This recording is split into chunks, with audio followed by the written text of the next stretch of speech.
This world does not need a sober Bigroom. No. Well, nobody needs that. No, way too many of those in the world. Nobody wants that in the world. Nobody wants There's that. lots of those in the world. You know what they're called? Orphanages. That's the intro. All right, now, welcome to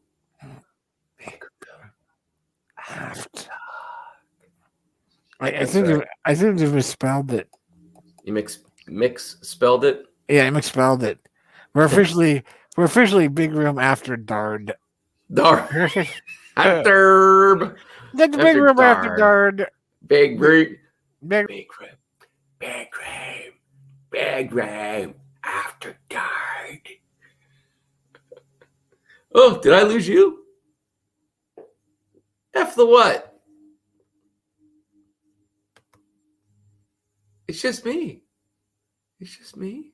This is weird. Got weird really quick. I think I gotta leave.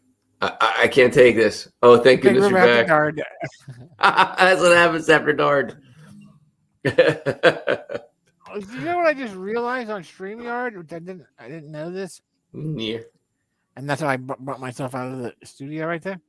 Ah. Apparently, it records all of our previous videos. What do you mean? Like, it looks like all of our previous videos are up. Battery on Adam's phone is dangerously low. So he won't be You're going to be live streaming. No, he won't be live streaming during this time. I'm sorry. So all of our previous videos are recorded here on StreamYard.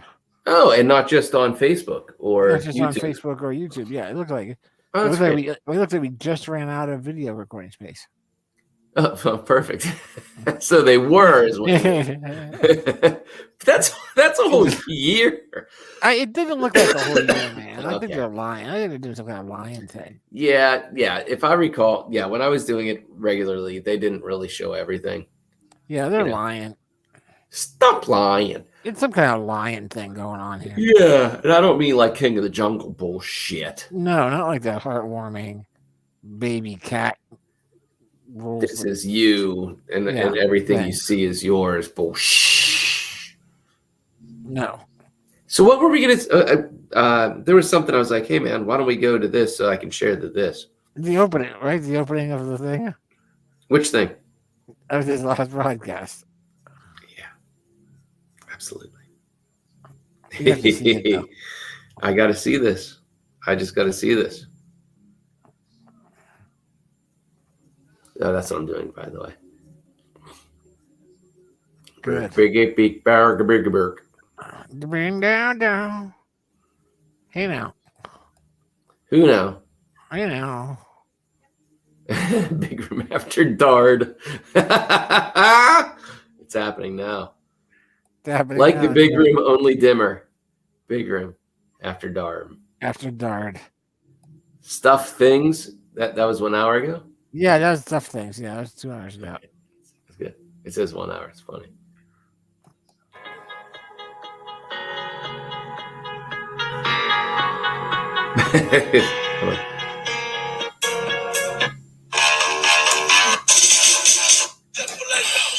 There you go.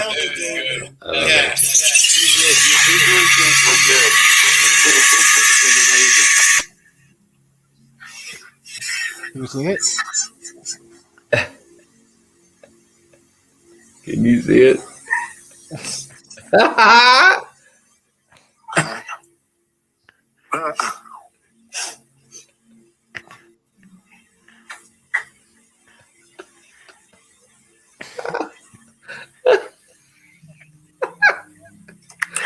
Hey everyone. It's a quiet night this far. Oh, what was the count on that? I wish I had the exact seconds. Yeah, That's funny. That was good. To be honest with you, if there was a show that was just that, I think people would tune in and talk about it. Yeah, I think you're right. I'm pretty certain of it.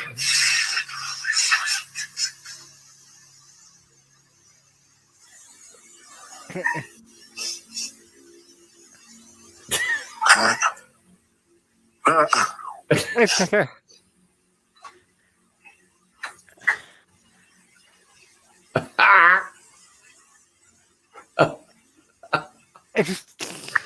That was good. It's a good break.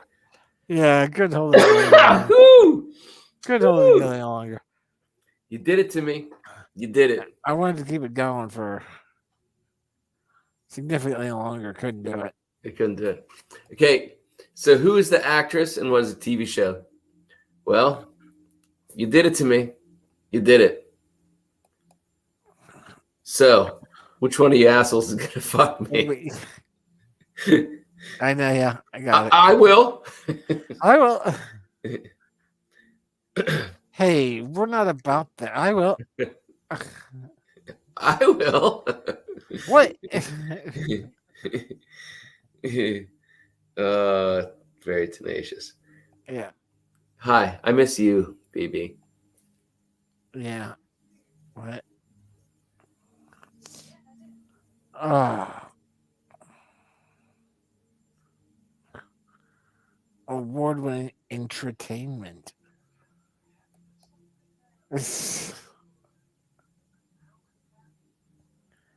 Too much eye movement. Here you go.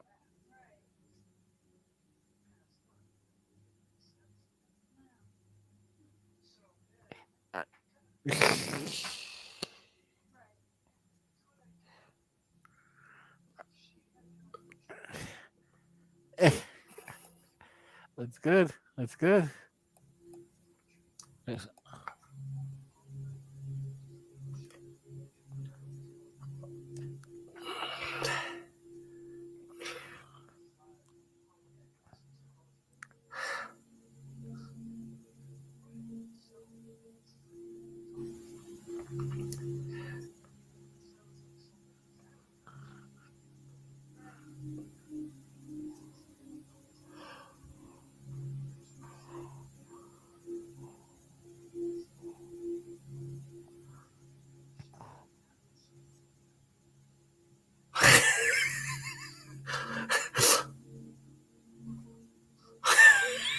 I can't look over at you.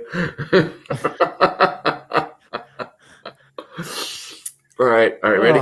Should I set a timer? Hold on. This will be fun. It'll be good. We're gonna set a timer in the lower corner. We're gonna see how many laps we can do of awkward big face. Oh, okay, get a drink.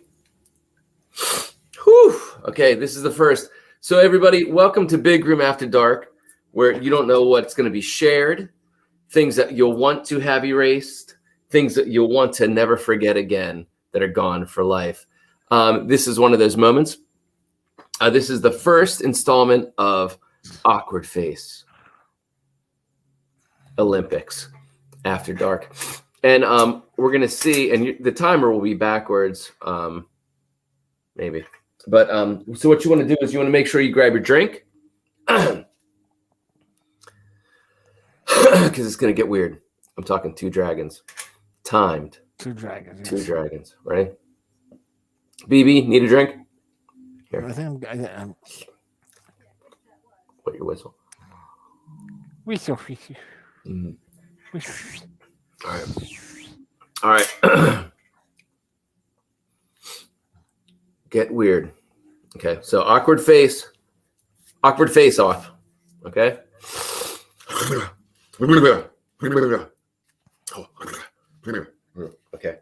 Okay. I'm loose. I'm limber. Say when. Okay, I'm set. You good? Okay, blink. 3, 2.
I can't look over at you. All right, a minute and 17, and I cracked. And I actually wasn't bringing my A game on the awkwardness at all because I was so very aware of how hilarious, dude.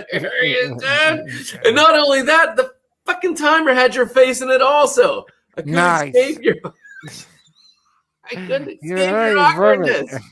Oh, that's Damn gold. you. That's gold. All right, it's gonna be better. Okay, so a minute and 17, reigning champion, undefeated, BB Rumble. After dark. Awkward after dark, awkward face Olympics.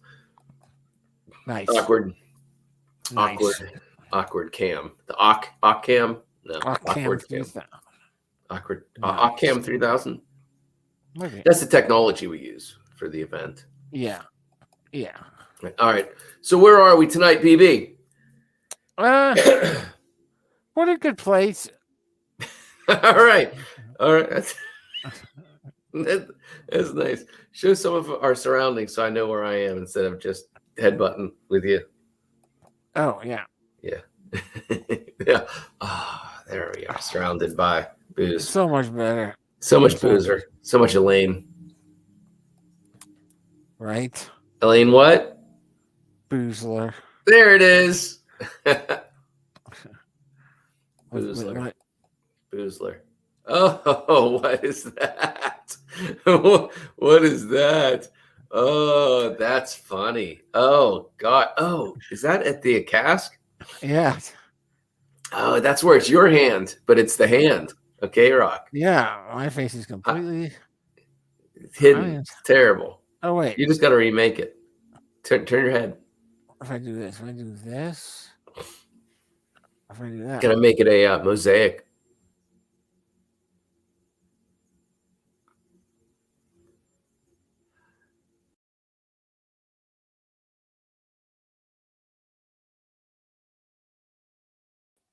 From the stream. Yeah, but now you're back. That was odd. I've been added to the stream.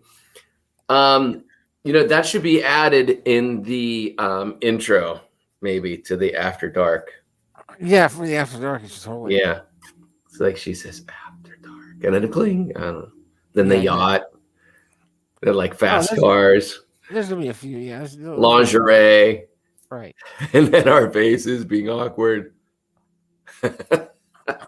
I'm probably getting like a clip of the four of us on the side dancing whenever Slay was there. Yeah, that was good. That was very funny. That was good. Yeah. Like if we could just fit right to the music. Would you be able to cut just that kind of? I don't know. If not, I think I'll still working. Set something on top of that. What I'm picturing is that for about 5 seconds, immediately followed by one of the dancing scenes from Breakfast Club. Oh, that's good. That's good. That's a good link. Yeah, yeah. We are not alone. Yeah. When it gets down to the bone, we're really not that different. Yeah. Oh, that's the song, by the way. Yeah, right there. I think. Hey, Kara, I need some more wine poured. Yeah. So she does the Ali Sheedy. Yeah, the Ali Sheedy collapse. The first emo crush. Yep. And then she was in that Made to Order movie. Made to Order and Short Circuit. Was she in Short Circuit? Really? No. It was some kind of batteries not included. Batteries not included. Batteries not included. That was it. They were both movies. I know that, but yeah. Was there anybody in Short Circuit? Ralph Macchio. Molly Macchio. Molly Macchio. Ring Mollio. Ring Mollio. Ring Mollio. Both popular drugs of the late 80s. That's true. Ring Mollio. Ring Mollio. Yeah. Yep. Yep. Crazy times. Speaking of which, Clay Fighter. Yeah, man. Yeah. I showed you. I sent a link that it's at the local. Oh Oh, the arcade thing. Yeah. Yeah. Arkham Asylum. That's good. It's a comic book shop, and they sell old vintage gaming equipment. Right. And they had clay fighters. He posted on Instagram. I was like, oh, mushrooms. One night of Clay Fighter. Yeah. And then Marcus. No, that was a different night. Was it? Yeah, the Clay Fighter was mushrooms. Yeah. Marcus was. I thought somebody popped up on that too. No. Yeah, no. Marcus, the Marcus Puff Spook. That was something not mushroom. Gotcha. Yeah. Another silly Simon. Yes. Hallucination. Yeah. It involved a run to the 6-pack shop. Bleachers, yeah. And then a 12-pack of something. Keystone, probably. No, it wasn't Keystone. It was.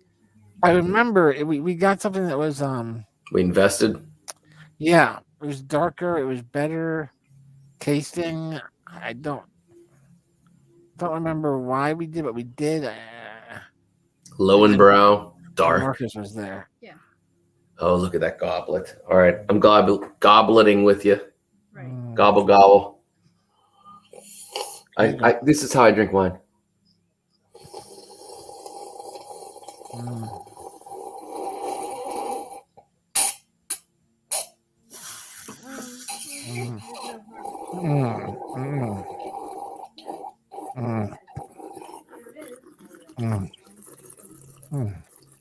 Well, yeah, but that's the way.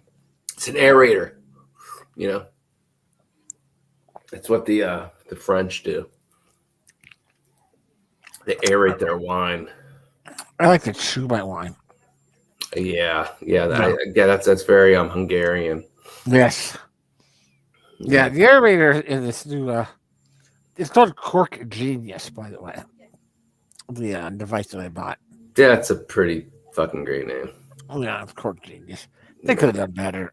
I don't know. They could have been Cork and Geniuses. Cork and Geniuses, right? That would have been better. We're Cork and Geniuses.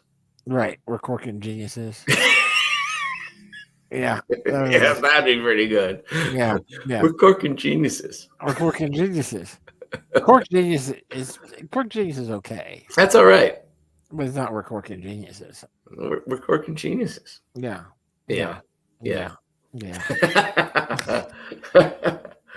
But really, very, very happy with this one.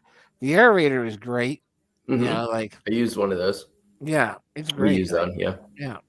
And Morosco, we've had one. I never used it until El Produttore. We were visiting, and he used one, and okay, then it made sense what the heck that object was that we had in our right. It makes sense, yeah. Well, I had no idea what the hell it was. I had one for quite some time, and didn't know its purpose. Why deal with that? And it has, the stoppers, and there's ones that have like a seal. There's ones that are just a restopper cork. Right.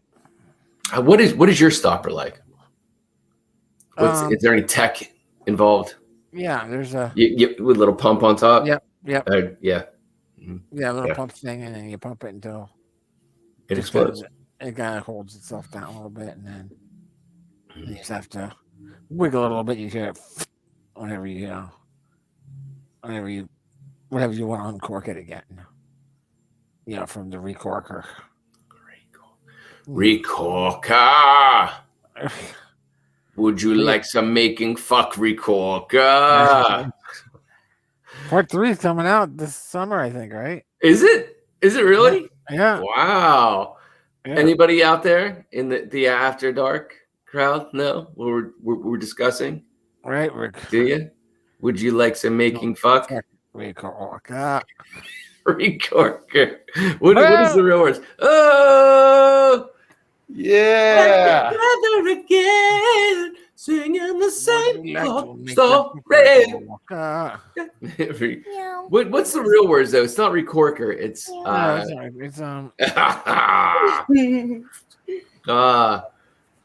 Boy, we had some interesting Berserker, times.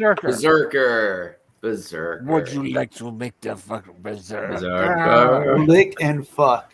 Make the fuck. Make the fuck. Make the fuck. Yeah. Yeah.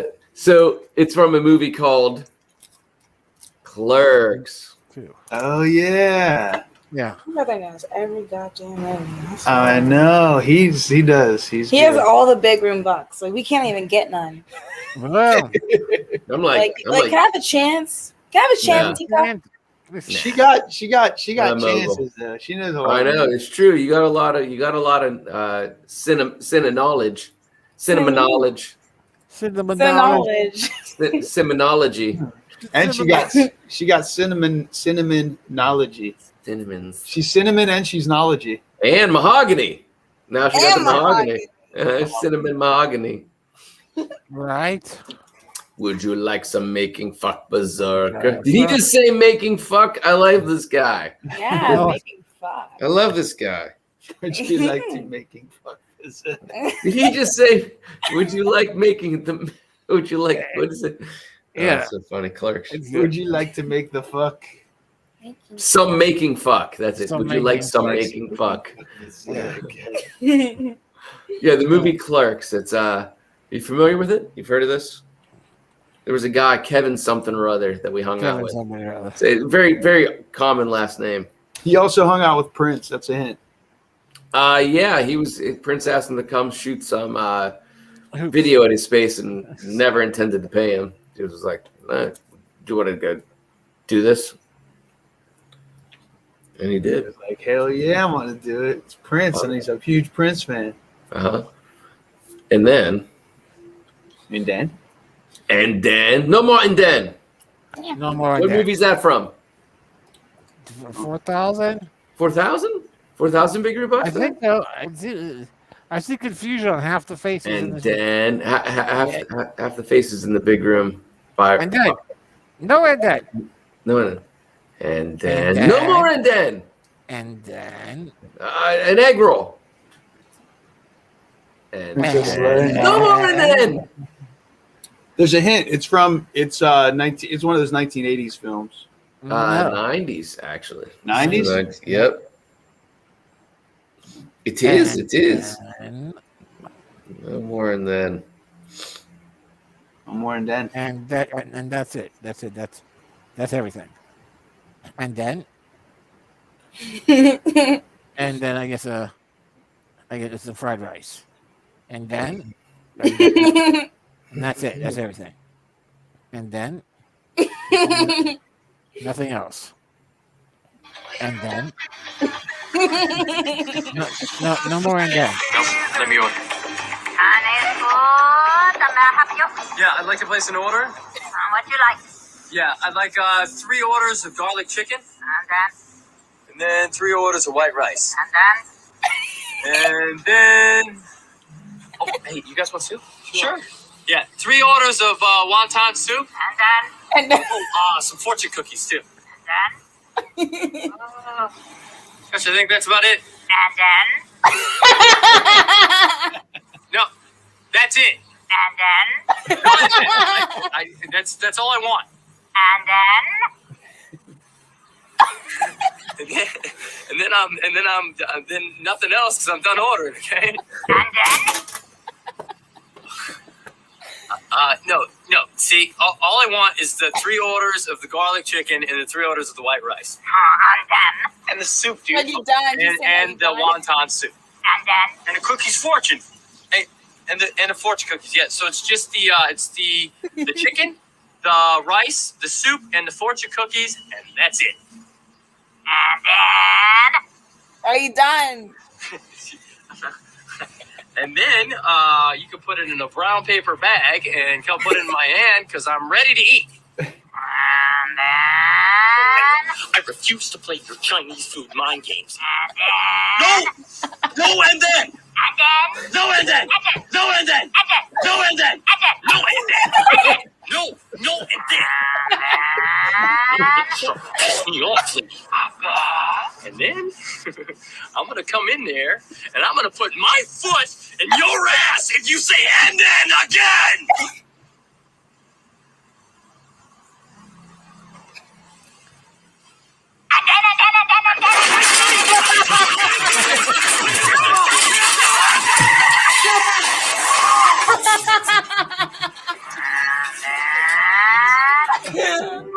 And there you go.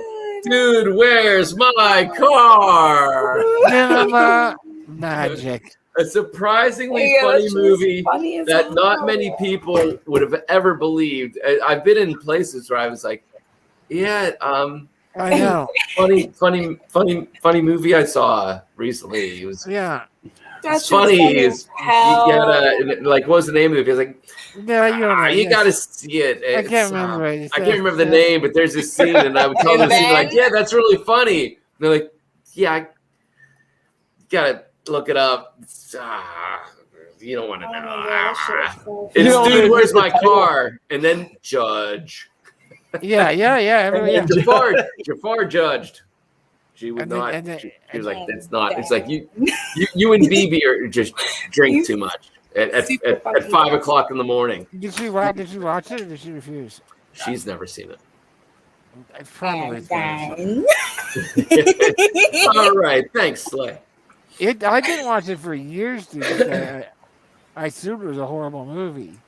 Oh yeah, we saw it years after it came out. Yeah. Because it's called Dudes, Where's My Car? But there's aliens involved and shit. There's it's crazy. It's a crazy. It's a do a bong rip and watch that movie and giggle your ass off. He could have just been like, "All right, there's complications here. I'm just gonna walk in and order in." It was the '90s. There's the different times. That was a different. What's his name? Ashton Kutcher. That's a different Kutcher. That was Kelso. That was Kelso and the clerk. Straight up, he's fucking stupid. His real name is Ashton, and that's Ashton of a different Kutcher. And the other guy's name I can't remember. His name is. It was in American Pie. Was his first thing, and he was he made some funny the same movies. character, but he's great at it. Kelso? Sorry, that's funny to me. Is it Kelso? He Kelso-ish. He's Kelsified. I love how Kelso every single time he like comes into a room, he just like barges in and he's just like that's Kramer. It's every single time he opens a door, like it's the same shit. That's Kramer you're thinking of. Kramer. You're thinking Kramer. No, I'm thinking about that 70s show. I'm thinking about that Seinfeld show. No, see, we're in different times. No, that's not it. Okay, hold on, let's find out if there's. Have you ever seen Kramer's door entering shenanigans from Seinfeld? I have. I mean, okay, maybe that's what inspired Kelso to be doing that shit. It definitely was. Oh yeah. Hold on. See if there's a. I want to see like a montage. Yeah, there's got to be a compilation of Kramer. How do you spell montage? MONTAGE. I got it. Shit. I don't know. This one's like 6 minutes, maybe it is. Cool. But none of them say 6 minutes is too. The best Kramer entrance. Well, there's just one. Best of Kramer's first appearance. Okay, let's try this first one. Maybe it's a montage. Yeah. Well, yeah.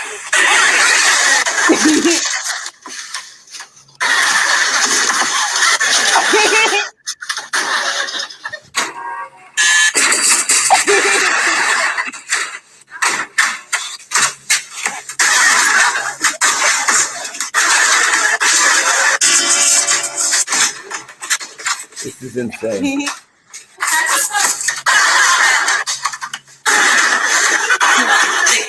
It'll take too long.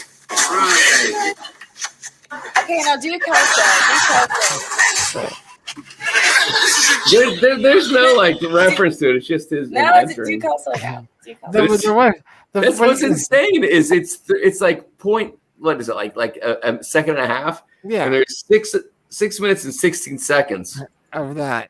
Of those through the seasons, I guess, of him coming in, cut down to. Wow, that's great. They're usually much funnier in the thing. Context. Okay. How do you spell Kelso? No, how but do you even spell just Kelso? that's fucking funny. Like It's with who a K. opens the door like that? K-E-L-S-O. When he opened the door, and he was in the cast and an eye patch. That was funny, man. Oh yeah, Kelso entrances. Kelso entrance. No, this is not. No, I'm spelling it wrong. Dr. Kelso is from Scrubs. Kelso should be Kelso, right? Yeah, but there was apparently a Kelso in Scrubs as well. And then put 70s show. Oh, good point. Entrance doors. Nope. Put in fucking bruv. You got to put in Kelso. That's 70s show. Right, I got Kelso. And then what two? I got Kelso goes to the disco. I got Laurie Foreman once Michael Kelso so bad. That 70 show, hard hitting Kelso. 21 times Michael Kelso's stupidity was legendary. Legendary. What else? That 70 show funniest scenes. 6 times 07. Not a montage I thought entrance. they would do that for him because it's so stupid. He was a funny ass character. So stupid. No more than that. This is that 70s show funniest. No, that's not going to be. Doesn't exist. It don't exist. Oh fuck! We have to make it then. Guys, this thing is like a bedroom on wheels. No more. Michael, the back seat's too small. Michael, you're on my hair. Michael, you're choking me. That's over. Wow, look at this piece of junk. This is my van. Yeah? Well, I had a Ford delivery van in high school. It's a lot of fun till somebody gets pregnant. You gotta be careful in this van, Kelso. You know what I mean? Recognize her, BB? Know what you mean. Her. What do you mean? Sell the van, kid. What's that supposed to mean? I don't know who she is. I'm happy. All right, you know what? Shouldn't you guys be meditating or something? Hot Donna. Did you not recognize her nipples? I want you to fix your eyes on this very large and So- cargo area. She was in like Barbarians of a Lost World or something like that, like back in the day. Like Ator, Ator the Fighting Eagle kind of stuff. right? Oh wow. Yeah, I don't know if she was the love interest in Beastmaster. Ah. Kind of does look like her, yeah. So Ringo. how do we find out what was her name? Attack. Who was her husband in that show? What were those characters' names, by the way, Slay? And that 70s show? Yeah, there was the blonde, and then there was the. Kelso, Donna, Who were the the elders right foreign there? exchange student was Okay, so yeah. tough. I forgot. Hot Donna's parents. You don't know the names of Hot Donna's parents? Nah, they weren't important. Okay. Hold on. No luck there. We're gonna look up the Oh, Beast- there was Red Foreman. Oh, Tanya Roberts. Tanya Roberts. Is that her? Is that her? Yeah, that's her. Tanya Katane, she isn't, baby. She's I feel kind of tawny. I could hardly contain myself. She was a slave rescued by Gar. It was foretold by witches. It was conceived through sorcery. And it was to be destroyed by all that is evil. But the courage of one mortal saved it. And so, into an age of darkness, in a time of mysticism, sacrifice, and plunder, there came the only light, the Beastmaster.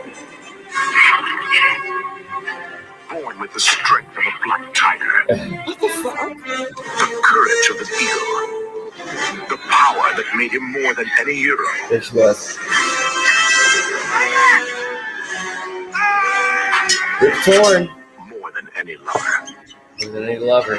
Rip Torn is in The Man Who Fell from Space. Yes, he is. He was the Beastmaster. Did you hear the Foley on We saw that this in the video? movie theater ad hoc. Wow. I don't know how we possibly did that. That ring. Hated that ring. Ring with the eyeballs. Those witches. Rip Torn. Mark Singer is Dawn. Tanya Roberts is Rip Carrie. There she is. Rip Torn is Mayak. Rip Torn was in the Magic Off from Space movie with Torn Baby Tyler. Fascinating journey back into unexplored He was the times. professor. It was like. He was like a Conquer your girl. fears. Oh yeah, that's right. Oh, him. Remember that shit? Unknown. Like green fluid and it turned him into this And monster. discover the incredible Rage. link Right, yeah. animal. And all that is phantasmagorical. Oh yeah, those winged characters. Yeah, those winged characters are cool. Dungeons, dragons, That quicksand looked awesome too. the Beastmaster. They had no mouths. They would wrap their wings around That was a big explosion. and melt. They did some stuff right. They spent some money on that movie. We saw that in the movie theater, yo. Hell yeah, Joe. Oh, memory. Memory. Memories. Contain Rip Torn. What was her Tanya name again? Roberts. Tanya Tanya Roberts. Roberts. Whatever happened to Ren and Stimpy? Princess Oh, Slade. man. Did you ever see Ren and Stimpy? Yeah, they're ugly. Oh, she's dead. Oh, why'd she do that? Oh, Is it cocaine? While she 80s was- cocaine. December that's- 23rd, December 23rd, 2020, she developed lower intestinal pain and difficulty breathing while she was out hiking. She returned home to rest, and the next morning she fell out of bed and could not get up. She was taken to Cedar Oh, Sinai why did they have to Hospital. put that in? That's a cheap 80s reference. Yeah. She'd fallen and could not get up. She was taken to Cedar Sinai Hospital where it was determined that she had developed a urinary tract infection that had advanced to sepsis. Her illness was complicated by her history of hepatitis C. Because of this guy right there. You gave me. He totally. Look at that. Look at her Up in face. that. Like, and he knew he had it I too. just gave it a hepatitis C. Bond girl. Her body's immune response to the infection resulted in multi-organ failure. What's that orgasmic failure? I know. I thought that's what you're going Yeah. to say, too. She had to be put on a ventilator to help her breathing. Sounds like gun, Tanya. Her partner, Lance O'Brien, was not allowed to see her because of the COVID-19 pandemic. That's Lance, I'm guessing. Her condition deteriorated, Oh, and man. on January 3rd, she was taken off life support. Tanya! Cheers to you, Tanya. You lived a hot life. She died the next day, January 4th. It's at a the real age of hot life 65. for us. It's a real hot life for us. Thanks, What's Tanya. up, Tanya? Her first movie was Forced Entry. Come on. Was it about rape or a robbery? I'm just all I know. Or is a that- rubbery. Robbery. Rubbery. Her fourth movie was called Terrible. Fingers. Come on. She worked her way out. Come on. Just telling you, man. I'm just telling you. They all had porn titles back in the 80s. Yeah, sex sells. There was a couple big room episodes ago that we were researching somebody and all the titles of the movies that they were in. Were. Yeah, it was fucking. Oh yeah, it was Sped? Don't move, pal. No, Don't wasn't it even Sped? breathe. No, it was a Sped bigger the guy. Hunchback? Sped the Hunchback. Yeah, Sped the Hunchback. Yeah. Yeah. Yep. It was all kind of porn name movie. porn From name. another, yeah, that we Agreed. know from another great fantasy movie. Oh, right. It's Dude. same vein as Beastmaster. Yeah. Yes. Wait, hold on. It was the same drug. I'll bring up a trailer for that in a moment. I got to be right back. Got to urinate. Although we met Beastmaster, we never met Hawk. Mm. We got to talk with Beastmaster in person. don't think you were at that one, Alec. Were you there? I mean, I know T was there.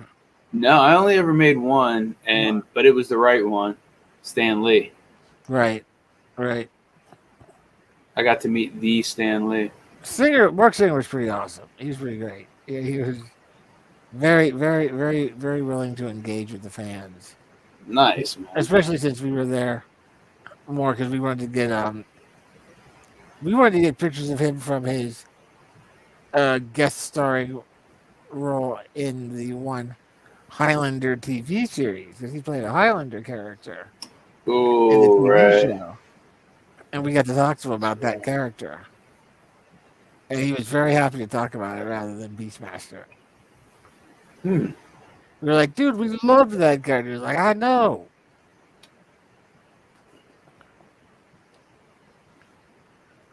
And we even brought up the part where we said, there's that one part where you're like crying out, you're like, she was my woman. And he was like, yeah, the thing was, I wanted to really drag that out. I wanted to turn that into a howl. I wanted to be like, oh yeah, she was my woman. But the director wouldn't let me. I remember that. And we were Him like, talk to the director was so wrong on that. He totally should let you do that. And he was like, I know, right? he held on to that all these years. Because he was that would have worked. That would have worked, yeah.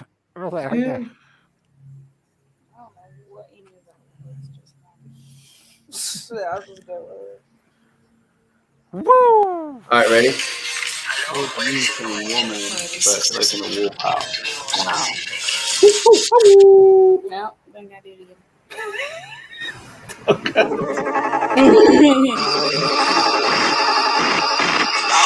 Enough! Two blood brothers out for each other. You have found the power which is rightly mine. The firstborn brother, they called him Voltan. And God one, the devil's agent, the servant of evil. Get him! The second-born brother, they called him Hawk. Ad hoc. He had one secret weapon, the ancient power of the Sword of Mind. And Oh he my, was out for that's revenge. fucking dope. That was great. The sword of mine. So you just take your sword? You not? This is mine. No, it's Two brothers, Oh, two armies, two that's cool. forces of good and evil. Voltan's army, the devil's army, and Hawk's. A dwarf, a giant, an elfin bowman, Oh, it's still Dungeons and Dragons. and Hawk.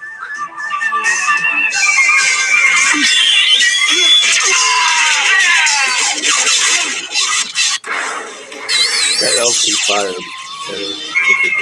I love this movie. Together, they took on the mighty Voltan. Together, they took on the devil's agent. Yeah, they did. What? Two blood brothers with only blood between them. Taking a hold of the thing.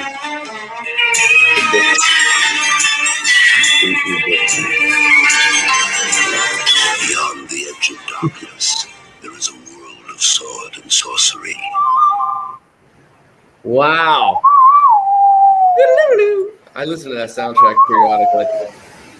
Beyond the darkness, there is a world of, what do you say? Sorcery, darkness and sorcery. Bigroom after dark. Sorcery. Sorcery. If you want to see some 1980. sorcery, it's going to get really Sorcery. sorcery around here. Yeah, great stuff. Yeah, Stick around for some Bigroom after dark if you want some sorcery in your life. Up your hours. Yeah, Hawk the Slayer soundtrack. It's great. It's on Spotify. I listen to it periodically. I do when I'm walking through the woods during these autumn months. Sure. It's like fucking adventures on the way. I'm fucking an elf, motherfucker. I'll fuck you up. That's like trap Nice. music nowadays. There we go. Fuck it up. Fuck it up. Fuck it up. Hey. Fuck it up. I should sample that and put a trap beat underneath it. So Ad Hoc got his name from that movie for in our D&Ds, and I got my character's name from this movie. In a way, I feel like I came up with it first, and then it came out. But who knows? Right. My big character's name was in D&D was Krull. Yeah. And he was Hawk. And then there was Exron. Exron. How do you come up with the name with like Exron, BB? Any recollection? Any Exron election? No, I think that it was before. That was during my period of my phase where I thought the letter X was awesome. Before Adam took it. Because it's like the least used letter. It's like, what is it? Unless you count Xerox. Xerox and like Q. It's all over the place. I love Q. Whoa! There's a movie called Hawk and Rev. Hawk and Rev, Vampire Slayers. Slayers. It totally looks like me and Rev. I know, right? It does look a little bit like you and Rev. Okay, we're gonna watch. I think this is a trailer. It's 2 minutes long. Who are they? We're gonna find out. It's you guys in an alternate world, and X Play it. is awesome because the X-Men. Play it.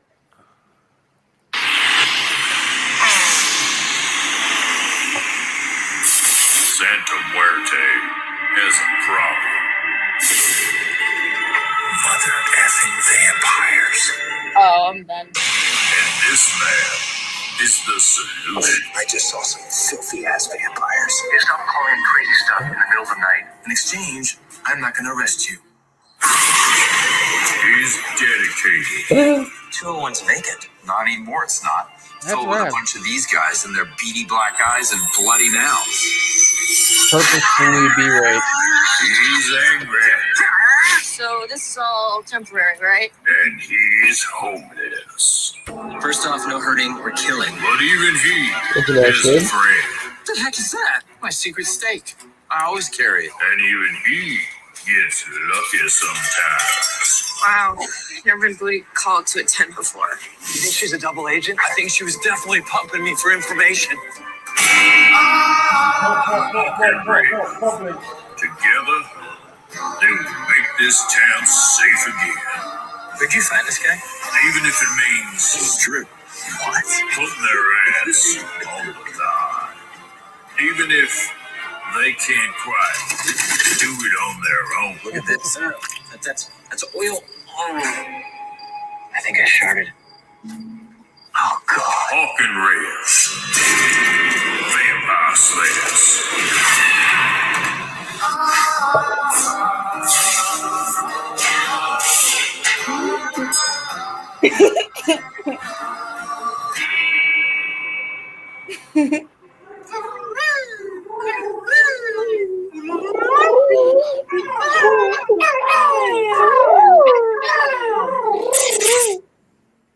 I didn't know you guys made a movie. And of course, there's this. The never-ending story.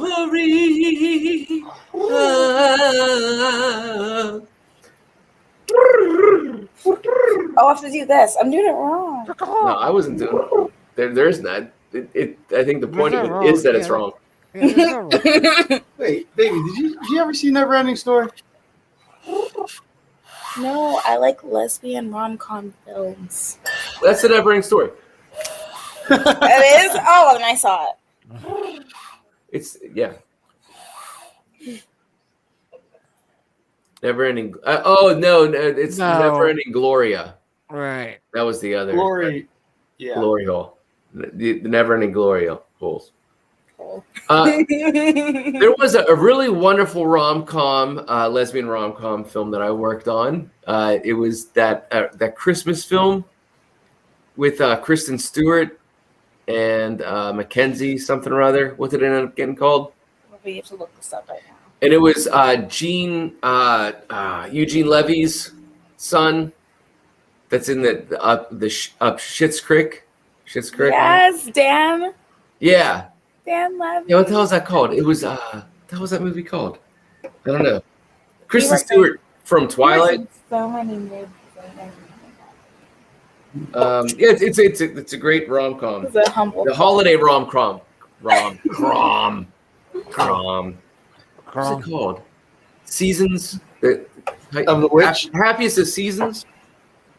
The happiest season, I think. Okay. It's good. I got to be on set for that. And yeah, here it is. It's on Hulu. And Darg. I ended up getting to work on her skates. I get to go while meet the she was people that wearing make them. my favorite person. I'll always take You hear December this? away over summer. Abby, you and Harper have a perfect relationship. She is my person, and I really want everyone to know that. I don't want to marry her. What are you doing on your phone? I left a gentleman alone in my apartment, so I'm tracking him to make sure he leaves. You're tracking him? Yeah, I track everybody. If the NSA can do it, so can I. I'm so excited. I can't believe I'm finally going to meet everyone. There's something that we should talk about. Yeah. Hi. I didn't tell my parents. I'm gay. So who do they think I am? This is Harper's orphan friend, Abby. Yes, of course. They're there. You're so brave. You don't need to be. I cannot believe I've got all my daughters under one roof. So her parents believe their straight daughter brought home her lesbian friend for Christmas? Not exactly. They also think that I'm straight. Have they ever met a lesbian? This is why I avoid Christmas. It brings out the worst in everything. I've always skated circles around you. This is where I did her You're skates. such a cheater. Makes it so fun. Just be yourself, but don't lie. You're a very bad liar. Really? Harper, this is Abby. Abby Oh, is and her. my Yeah, Aubrey. roommate. I am an orphan, but we live together as friends, like acquaintances. Yeah. I can relate to being in love with somebody that is too afraid to show the world who they Hungover are. training. What are you doing in the closet? I'm here to rescue you. Are you the ex-boyfriend? Yes, I am very sexually attracted to her. A female. I nailed that, and she is fabulous. This is good. Yeah, they're all good looking. Aubrey And Plaza. from that wrestling glow. Tell them who I really am, I will lose them. Do you know how painful it's been to watch the person that I love hide me? I am not hiding you. I am hiding me. Everybody's story is different. Just because Harper isn't ready doesn't mean she doesn't love you. Abby, honey, are you okay? Morning. I'm sorry about all this mess. Morning, kids. Morning. Honey, I'm headed to the office. They're just having a sleepover. You know I will. Yeah, so there's a Nice. good lesbian rom-com I worked on.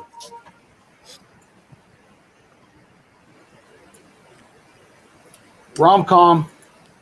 When women have sleepovers, that means that we're having sex. Yeah. I knew it. I mean, like, I knew it. I knew your tongue. that was Especially with my for dad. lesbians. With my dad. I was like, oh, having a sleepover. Having a sex over. You know? And he's like, oh, okay, yeah. I'll come to my house and be like, hey. Trying to get, probably doing laundry or something like that. And we're naked and he doesn't say anything about it. But if it was a boy, then you're dead. Sexist. You're dead. Yeah. For Dead, like literally with a machete, like he'll go and buy one, and then come back and then kill you. Because boys Right. get you pregnant and girls don't. Girls just get you wet. If other women got other one pregnant, I don't even think they would care still. No, I think it They'll would. just- I think they'll that's the just be difference. That's the difference. Nah, that is the difference. That 'Cause is they don't not want the the parents. difference. It's an old school The parents mindset. don't want you reproducing. That is not the difference. Boobs on boobs to men is the greatest thing to ever happen because it's 4 boobs and not just 2. It's acceptable. I think because, like, I get that. It's just like Actually, we're just... I wish I would. More. Everybody loves boobs. Do you know why? Everybody I likes said this the girl other day. sex on girl sex. Well, I think we all come from girls, sex parts. My and dad we used to get jealous because the girls I would bring home. nourished He'll be like, "You can't be bringing home women that I want," and I'm like, "Well, I guess you too better bad. start. It's too bad for you." Something else. Something else. But yeah, There was I think it was somebody related to me said, maybe breasts in paintings, maybe not everybody wants breasts in paintings. and I said, because there's, because hanging in your house and kids come over and I'm like, kids love breasts. It's like the reason why like adults love breasts is because when we were babies, breasts meant life. Like that is like that's the only reason why we love sexualized breasts is because it is the complete cipher of connectivity. Circle. It's the circle of breasts. They're so circular. Circular. They're the outfit. Yes, indeed. But they nurture us when we're children. It's like everybody wants to be baby in a woman's arms again. Mm-hmm. And suckling breasts. And the human animal is the only animal where the females have permanently engorged breasts. Every other animal on the planet, they're only engorged during reproduction or after when they're impregnated. And so the human animal has mentally developed to be, well, you will want to have sex with me if you think that I am fertile. And the only way I can show you that I am fertile is if they are constantly engorged. My lovely lady humps. Yeah. Anyway, so of course we are chemically designed to love. Not only they engorged, but they're gorgeous. Oh.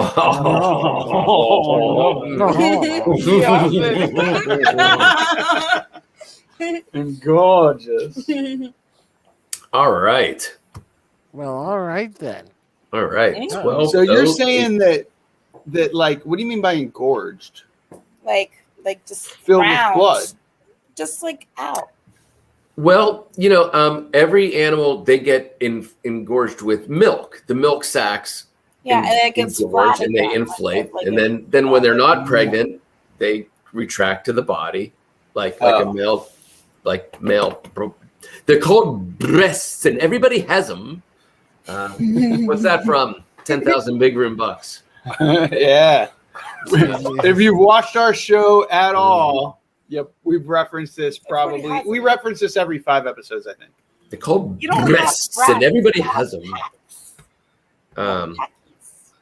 Anyway, yeah, and the human animal is the only one that has them do what's on BB's left ear 24/7.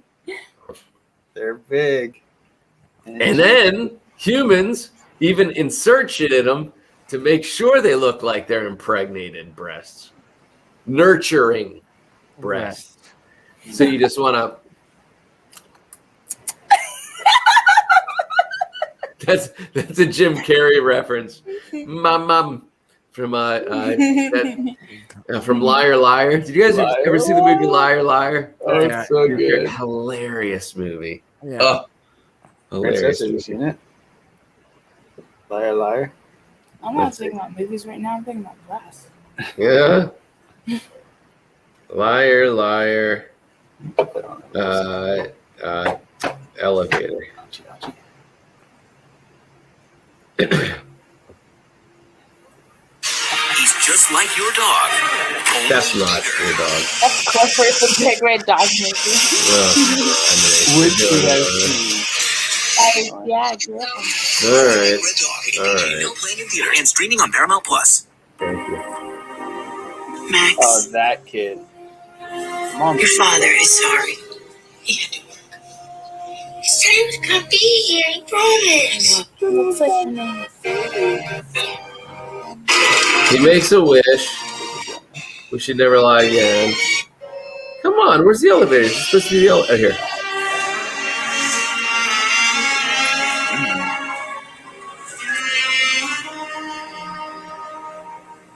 Hi. Hi.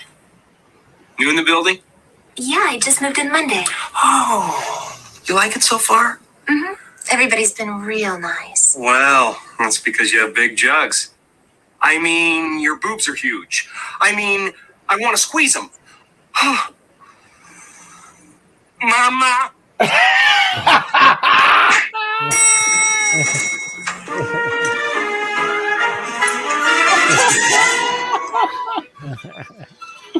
Yeah. Too much. Absolutely. Could you spare some? Yes, I could. Will ya? How come? Because I believe you will buy booze with it. I just want to get from my car to the office without being confronted by the decay of Western society. Plus, I'm cheap. Jerk off! Anyway. That guy plays an awesome bum. I don't know if he's a bum in real life, but he plays it well. I think it's method acting. I think he's just doesn't like homeless people. Ad hoc doesn't want to live with homeless people. George Bush doesn't like black people, so we're even. What? That's right. Kanye West. George Bush hates black people. That was corny, but I'm telling the truth here. You really hate homeless people. She calls me out on this. Because, like, I'll give money to homeless people, and I'm like, I don't care if they're not homeless or not. I have better things to do. You know what I mean? You know, and it's not like I'm rich or anything, but, like, I'm not going to be standing outside all day, you know. Like they do. And because they don't have a home to be inside Right, of. because they don't have a home. And then he'll say something like, oh, you should really take care of yourself better. And I'll be like, if you don't shut up. Like, I'll make you homeless. Sitting in here with his nice ass apartment and shit, be like, take care of yourself better. Oh my gosh, people are always begging every day on the same street that I ride my Prius on. And I'm just like,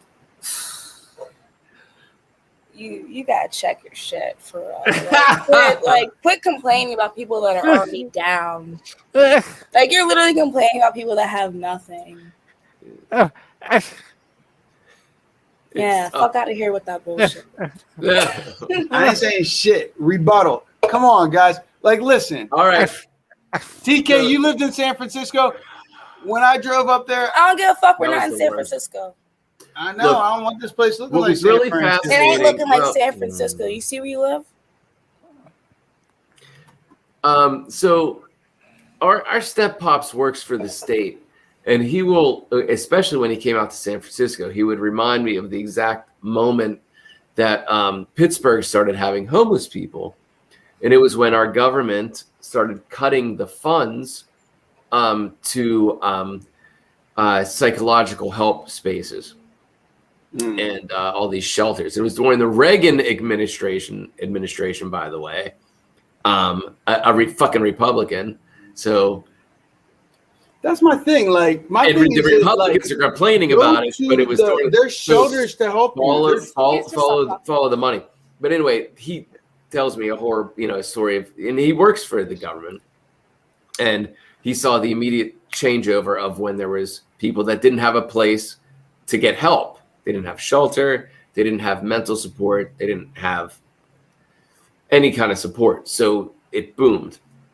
When we moved to San Francisco, that was my first real interaction not on a daily basis.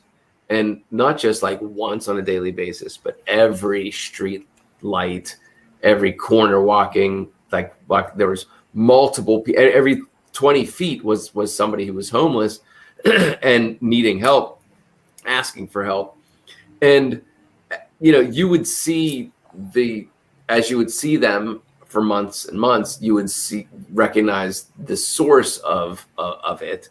And what the infliction was that they were coping with or unable to cope with, and what their addictions were, and even if their addiction was not just social economic, whether it was their ethnic background, whether it was they were in prison before and had a record, whether they were illegal immigrants, whether it didn't matter. The point is everybody had a different thing. And the point is that I've never been in a place where the rent kept going up And as the rent kept going up, of course there's going to be more people that are homeless, and they're not exactly psychologically unfit or addicts. It's just you can't fucking have children and not have somebody else with you that is bringing in income, and the government's not giving enough income for you to take care of your children as a solo parent. And you can't go out and work, and you can't afford to put them in school, and you can't and it's all social economics. Completely agree with everything you just said. And they're all and the first thing people the same thing.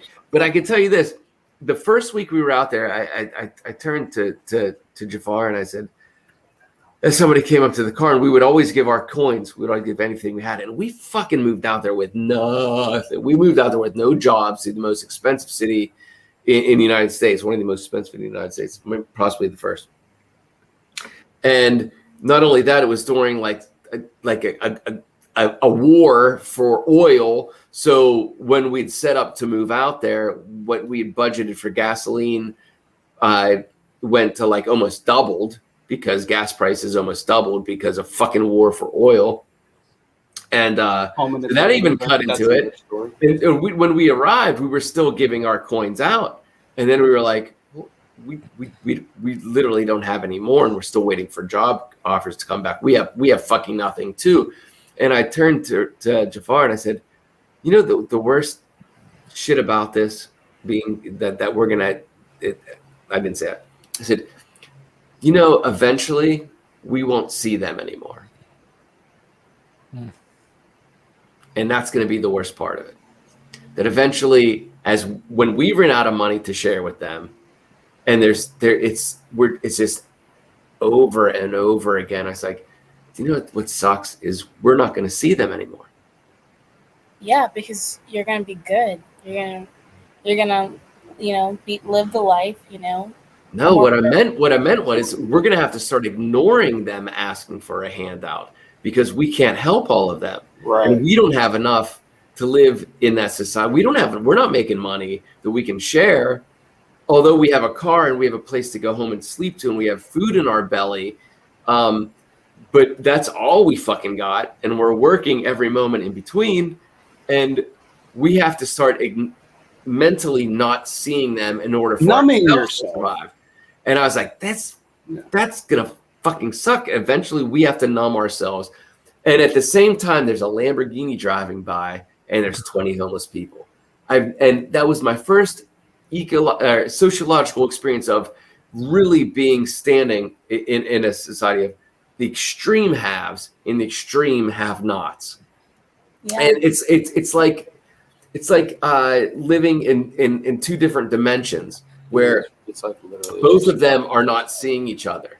You know, it's like they're just one vibration, one radio station away from being able to accept each other's conscious existences. They're just like a ghost floating by. They don't interact, and you're like specters. Like you can't, and neither one can consciously relate to each other's existence, and they can't relate to each other's existence. Otherwise, both would be completely fucking anger-ridden and guilt-ridden. And it's like whoa. That's a cool way of looking at that. We change our frequencies. And my thing is like, okay, I understand all of that, because like that's the life that we're all living. Yes. But it's like you can like choose to ignore. You can do that. Like if I walk past someone and I just help, the people that I just helped, I just gave out like $20 to someone, or just bought food to another person in the same day. And a third person comes up to me, or even sometimes the same person I just helped an hour ago and they forgot, and I'm just like, look, I will acknowledge you. I'll say hi, keep it moving. You know what I mean? But the thing that I'm not going to do is like say something ignorant, like when you're already down. Yeah, you know what I mean? That's a like good point. Say something like, oh, why don't they just get a job? What's the first thing you put on a job application? Where do you live? Yeah, exactly. I don't have an address. Well, and that's when a lot of these shelters were shutting down. Easy. They don't have a place to get clean. They don't have clean clothes. You can't go to a job interview when you haven't showered for a week and a half or changed your clothes. And people don't think about that. So it's like when you like say say like ignorant shit like that, it's just like I just don't think that's cool. And plus, like I work with I don't say anything shit like that.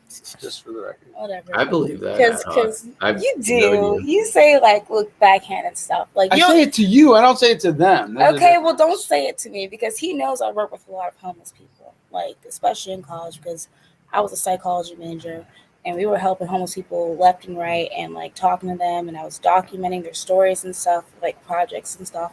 So like I don't haven't know. touched them. Like Yeah. a lot of people don't understand like their situations. Right. And it's kind of like talk out of their ass a little. Not you. You just say like things here and there. But I don't want I'm to. a little snarky. Yeah, you are. You're just like, oh my gosh, they're so annoying. And I'm just like, what? You want to know something funny? So it's all perspective, and you can associate. Good. You can relate this to the homeless population. You can relate this to any other facet of things you can't relate to on a day-to-day life cycle of consciousness. Just the other day, there's a lot of great bike paths now in Pittsburgh that even like bike lanes and stuff like that that's happening.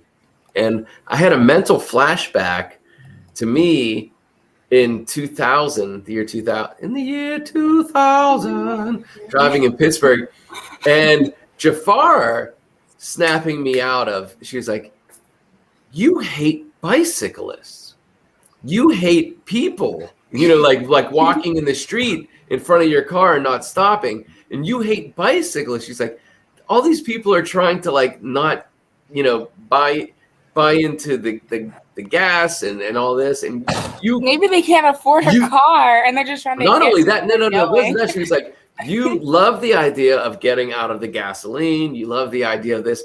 But at the same time, you are hating on every bicyclist that we pass. And I was like, holy fuck. And then I realized that I was kind of like regurgitating not my personal experiences with bicyclists and what I think about it, but like a lot of just, I don't know, other people's ideas of what it is, because I didn't bike as much as like I still drove a car and bought gasoline, and I could drive a bike downtown because I lived downtown, like right by the Civic Arena. I could have a bike and get everywhere around, but I didn't. Although my mind was like, that's what people should be doing. Fuck gasoline, fuck the gas oil, And then I was bitching and you about still getting mad. And then I was like that Thriller video. Yeah, right. Fuck Jafar, you're right. You Jafar'd me out of that hole of just not relating. It's the one thing that we just have to like think about as people that like our privilege is that you're walking down the street and there's like people that have nothing and then like you just like turn the channel and there's like Lamborghinis and Mercedes going down the street and stuff. But you also have to understand that okay, that could be you. Like in a split second, your house can burn down and you can just have nothing in a split second, like I think if I didn't have this guy and this guy, that there was many moments in life that would have been me. Where it's like it could just be you. Like you could just be like a great person. Like I've talked to homeless people where like they not lost their mind or anything like that, and I completely understand how they can lose their minds because I mean, picture not even like showering in over a week or brushing your teeth in over a week, and then you ask for help and people just ignore you or even worse, like degrade you like you're not even a person at all. So then you'd start talking to yourself and then you think that, okay, why am I in this situation? It's either the government or it's something that's just like extraterrestrial. That's what I got when I was like documenting things. Just walking on the street and be like, hey, you want a cigarette? Blah, blah. I'll sit down next to them and they'll be like, you talking to me? I'm like, yeah, dude, like how's it going? Like what's that? And then I'll get them comfortable to the point of like their stories and things like that. And so like it's so many different things, like you said, like, oh, I was in the war, or oh, like I was in foster homes for forever, or I had a great job and then like my house burned down and I couldn't get any funding because I don't have it's just so many different things. Nice. So hold up, I want to say something.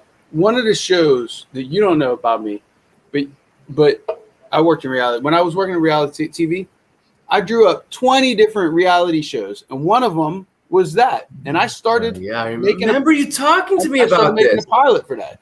Yeah. I went out and did exactly what you said, Princess Leia. I went out and I started interviewing them. I started having conversations with them. And then the idea was like, you get to learn their stories. You get to connect with them through a safe medium of the television. And then at the end of it, you put up a WeFunder, for example. If you want to support this person, you want to help them that way. That was one of my ideas for a reality TV shows, was basically that. It was like, because everybody has a fascinating story that people can connect with. So that was one of my shows. Like, that was one of our shows at Skybound that we had drafted up. Think about that show more often. You can still make it. Yeah. I remember when I was going on and you were making it put on YouTube. I think you like contacted me and you were like, you were it was the middle of the night or something like that, and you were out and it was I don't know.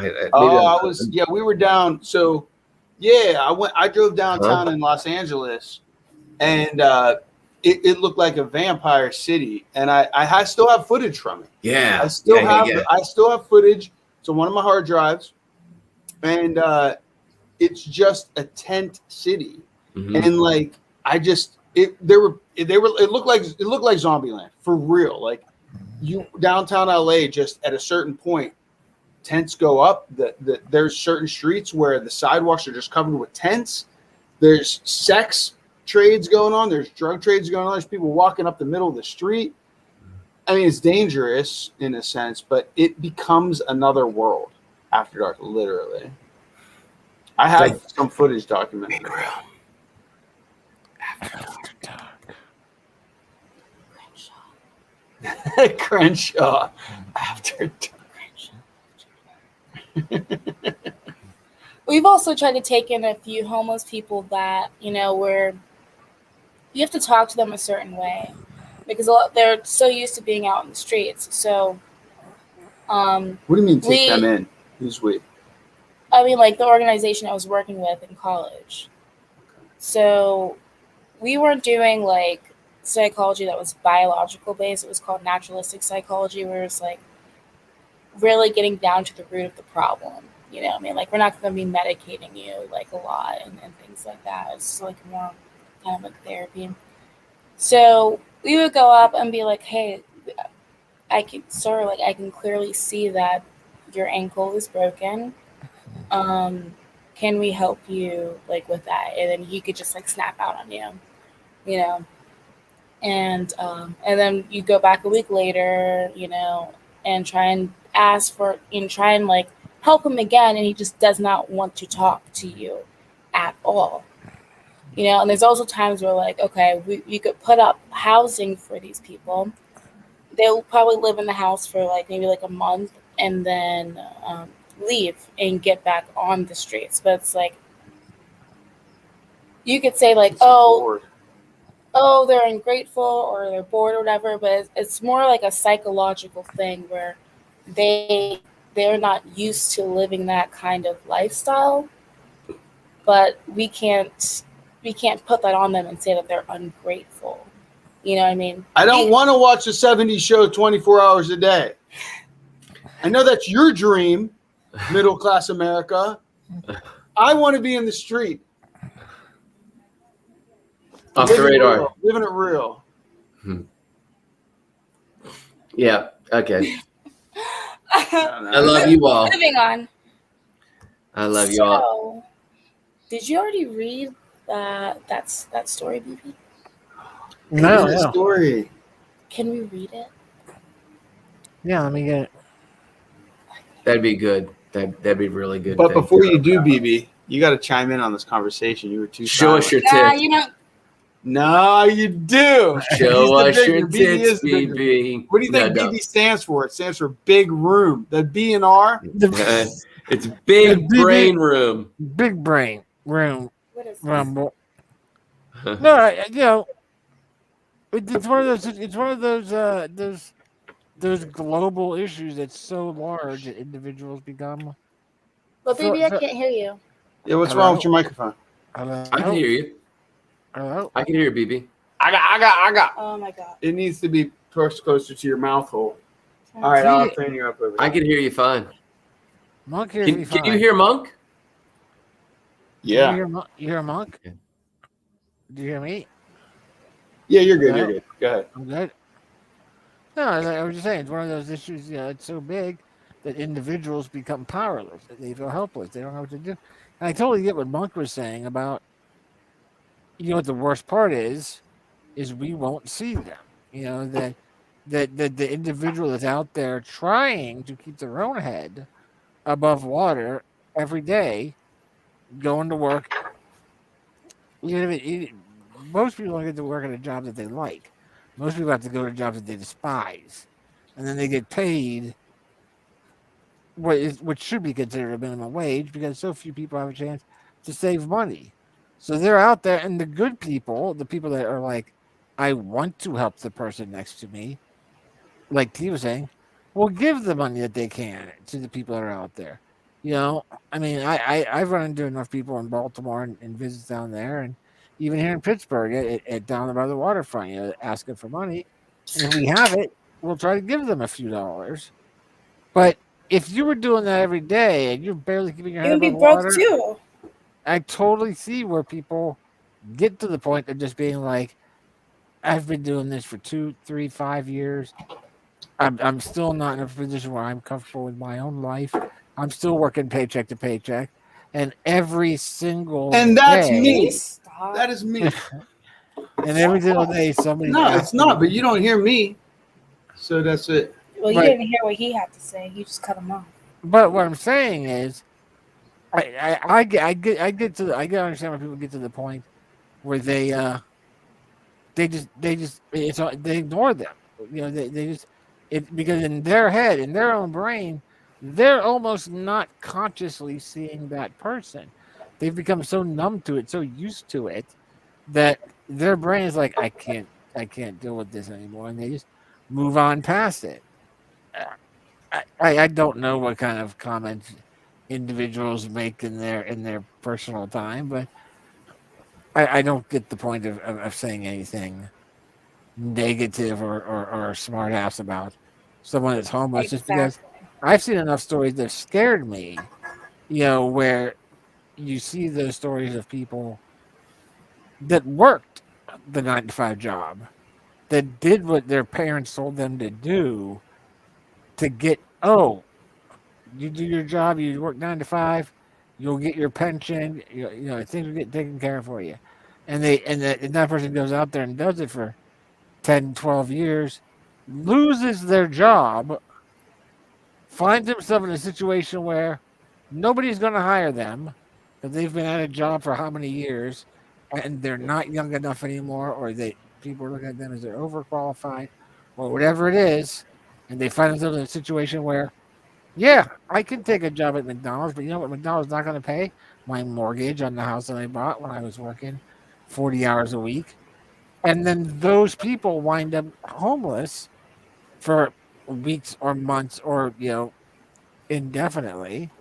And that's a scary situation that we live in a country, and there's no country where this doesn't exist, but just the fact that we live on a planet where it's that easy. You can do your shit, not have mental issues, not get fucking fucked up on drugs or alcohol or whatever it is, and you lose your job and you're out. That's scary shit. Mhm. And I don't know who that dude is on the street. It could be me.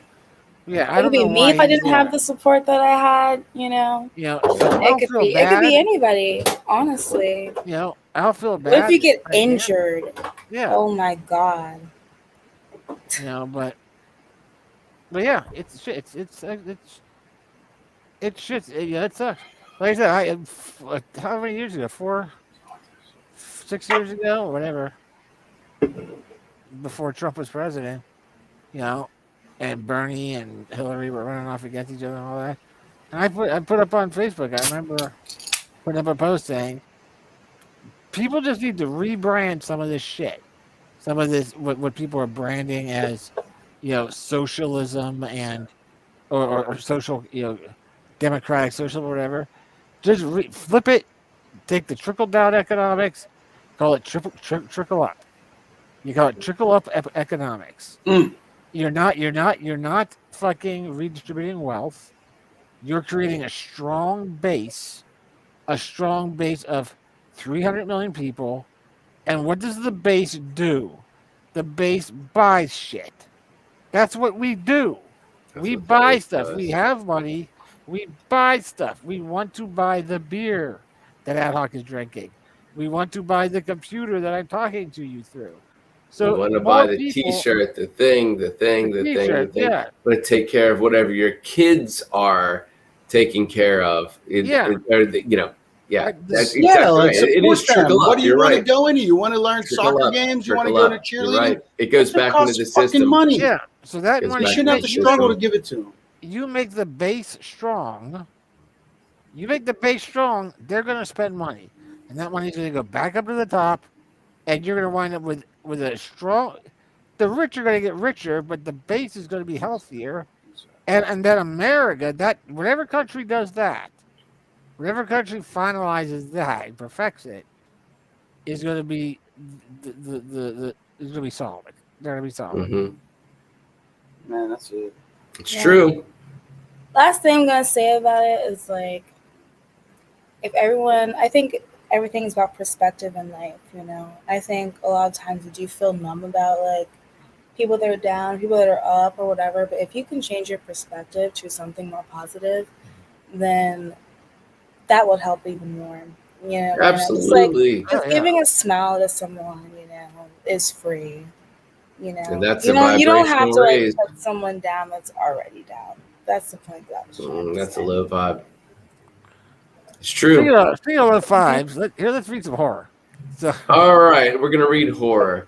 Thank you to Bigroom After Dark, where you don't know if it's gonna get real dark, deep or real sexy. real deep, sexy, a cliche. We're gonna reference 80s films, or we're gonna go into stuff that is only getting shared if you stick around after dark. We're gonna share our hearts, and right now we're gonna share some new art from the heart of BB Rumble, the dark, bloody, soulless heart of BB Rumble. All right, this will be published. Yes, that's what I want to get to. All you do is just go to sirenscall.com. They have issue quarterly, so they put out 4 issues a year. I got more issues than that.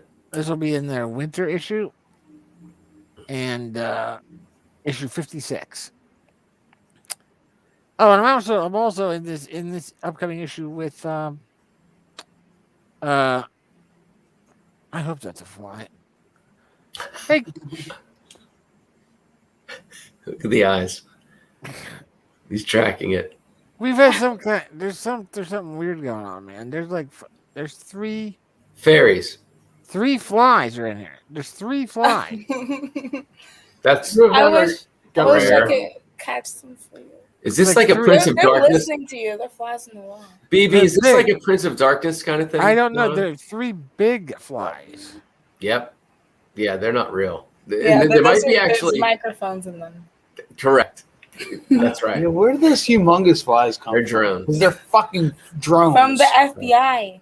Fucking FBI. Because we keep covering up our webcams with tape. Everybody knows to do that now. So now we got to bring these big ass flies and shit with microphones into your houses. I remember my first laptop 12, 13 years ago. And I would put tape over it. And Jafar was like, before you were even told. Why are you undoing what this? Are you kidding me? You just you know it's a camera, right? She's like, yeah, but it's off. Are you kidding me? Is it really off? Oh, monk. All right, so I will be in this issue with Angela Yuriko Smith, she's the publisher of Space and Time magazine. That's awesome. And she's invited me to do another reading of this story once it comes out.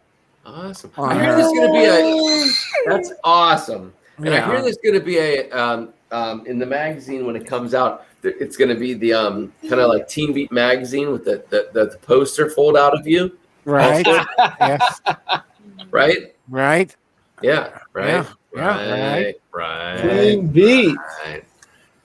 All right. So this is a short story called Unraveled. I'm muting my mic. Okay. I'm making mine louder. All right. Unraveled. Carol ran the short distance from her Uber to the front door of the ATL building, quickly sliding her ID card through the security slot. The door opened, and she stepped inside with a sigh of relief. She had made it before the storm. Working late tonight, Dr. Trips? The security guard at the welcome desk was as friendly as always. It was her night off, but nightmares had made sleep impossible. Her dreams had recently become the home of some malevolent feeling, a force that lived on pain and fed on terror. Hey, Eddie, Carol yawned, allowing the identification card to zip back to its place at her hip. Yeah, the life of a physicist. Decompile that program, defragment this computer. It's a nonstop party, really. Eddie laughed as Carol stepped up to the desk. Have you seen Kimmy? She's not answering her cell. He swiped through the tablet in front of him. She's up there. I saw her checking in 6 hours ago at 4:32 p.m. Might be these electrical storms. They've been playing havoc with the cell phones and intercoms all day. Carol nodded, taking the tablet as he offered it to her and signing her name. Well, regardless, I'm sure she'll appreciate the company. Carol returned the device. It's potentially groundbreaking work, but it can mess with your head when you're all alone. What exactly are you all doing up there? Oh, we are unraveling the mysteries of the universe. Carol smiled, stepping away from the desk. Have a good night, Doc. I'm here until 5 if you need anything. Thanks, Eddie. Carol got on the elevator and hit the button for floor 23. As the door closed, she took a deep breath. In truth, she was a little concerned about Kim. For the past week, they had been running a decompiling program on their research computers. They were searching for solid evidence on the existence of dark matter while reviewing the universal background noise left over from the Big Bang. Carol thought about some of the anomalous results the program had been spitting out over the last few days. There were certain tonal qualities in some of the galactic static recordings that sounded almost vocal, all of which seemed to carry negative connotations. Kimby had pointed out several segments where she was convinced she could make out the words stop and do not. While not as certain, Carol did agree that there were some inconsistencies in parts of the audio. However, she felt it was much more likely that they were the result of some nearby pulsar that had yet to be detected. Still, they had clearly influenced her own dreams, and those dreams influenced her state of mind. Add to that the fact that Kim was not answering her phone when they were both aware that the decompiling program had to be manually checked every 90 minutes, and Carol knew that she had to check in and make sure Kimmy was okay. Just a few more floors and she would be there. Scene break. Carol's ID snapped back to its place as she stepped into the computer lab. Kim, you here? Carol reached the light switch and flicked it. Nothing happened. She stood there, waiting for her eyes to adjust, flicking the switch a few more times. Damn storms, she mumbled. Carol looked around as the room came into focus. The two windows along the far wall were uncovered, allowing light from the city to illuminate the room a bit. The sky flashed periodically with electricity, casting shadows into the room. She could see all 24 computers still had power. The desks were aligned as usual in 4 rows of 6 computers, with each of them facing a center hub like spokes on a wheel. A Micro 55-gallon industrial-strength vacuum cleaner was positioned between the two windows, indicating that the janitorial staff was working on this floor. Carol moved toward the computers closest to the center hub and sat down, facing the door back out to the hallway. This was her favorite row of computers, as she preferred to sit facing the primary entry to a room. She moved the mouse, deactivating the screensaver, and read the screen. Decompile in progress. Segmentation 226% complete. The last 2 rotations had failed to segment properly. Damn it, Kim, where are you? Carol was startled, and a sound popped behind her. She spun in her chair, but she was the only person in the room. The noise had reminded her of metal unwarping, like when a can is dented and the metal pops back into place. Slowly, she turned back to the computer, beginning the process of manually resetting the segmentation process. She felt goosebumps rising on the back of her neck as she shivered. The computer lab was always kept on the cold side, but it seemed more frigid than normal tonight. The sky flashed behind her momentarily, causing her reflection to become visible on the computer screen. She considered pulling the blind shut, but she wanted to finish this process as quickly as possible. She was starting to get genuinely worried about Kim. Another flash, and Carol's heart leapt.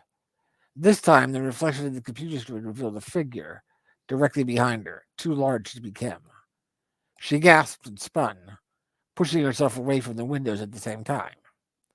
Nothing was there. Carol stood up, feeling the pounding in her chest. She looked around the room almost frantically. It felt like someone was there with her. Again, the metallic pong-like sound. Carol's eyes shot to the vacuum cleaner. That was where the sound was coming from. She was sure of it. She moved over to the nitro unit, listening carefully.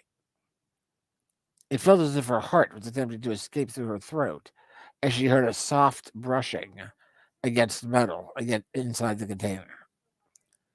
Without even thinking, she quickly pulled the release handle on the 55-gallon drum, unlocking the lid. "Oh, Jesus," she said softly. Inside the barrel was Kim. Her legs had been impossibly folded up in front of her torso, and her arms had been removed and placed behind her. There was a long vertical slash down the front of her throat where her vocal cords used to be.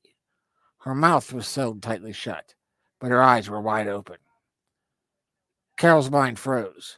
She didn't know what to do. Help her? Scream? Run? The sky flashed again, and out of nowhere, there stood the figure of a man. He was covered in deep, symmetric cuts, forming a grid pattern over his entire exposed body, continuing all the way up to his face.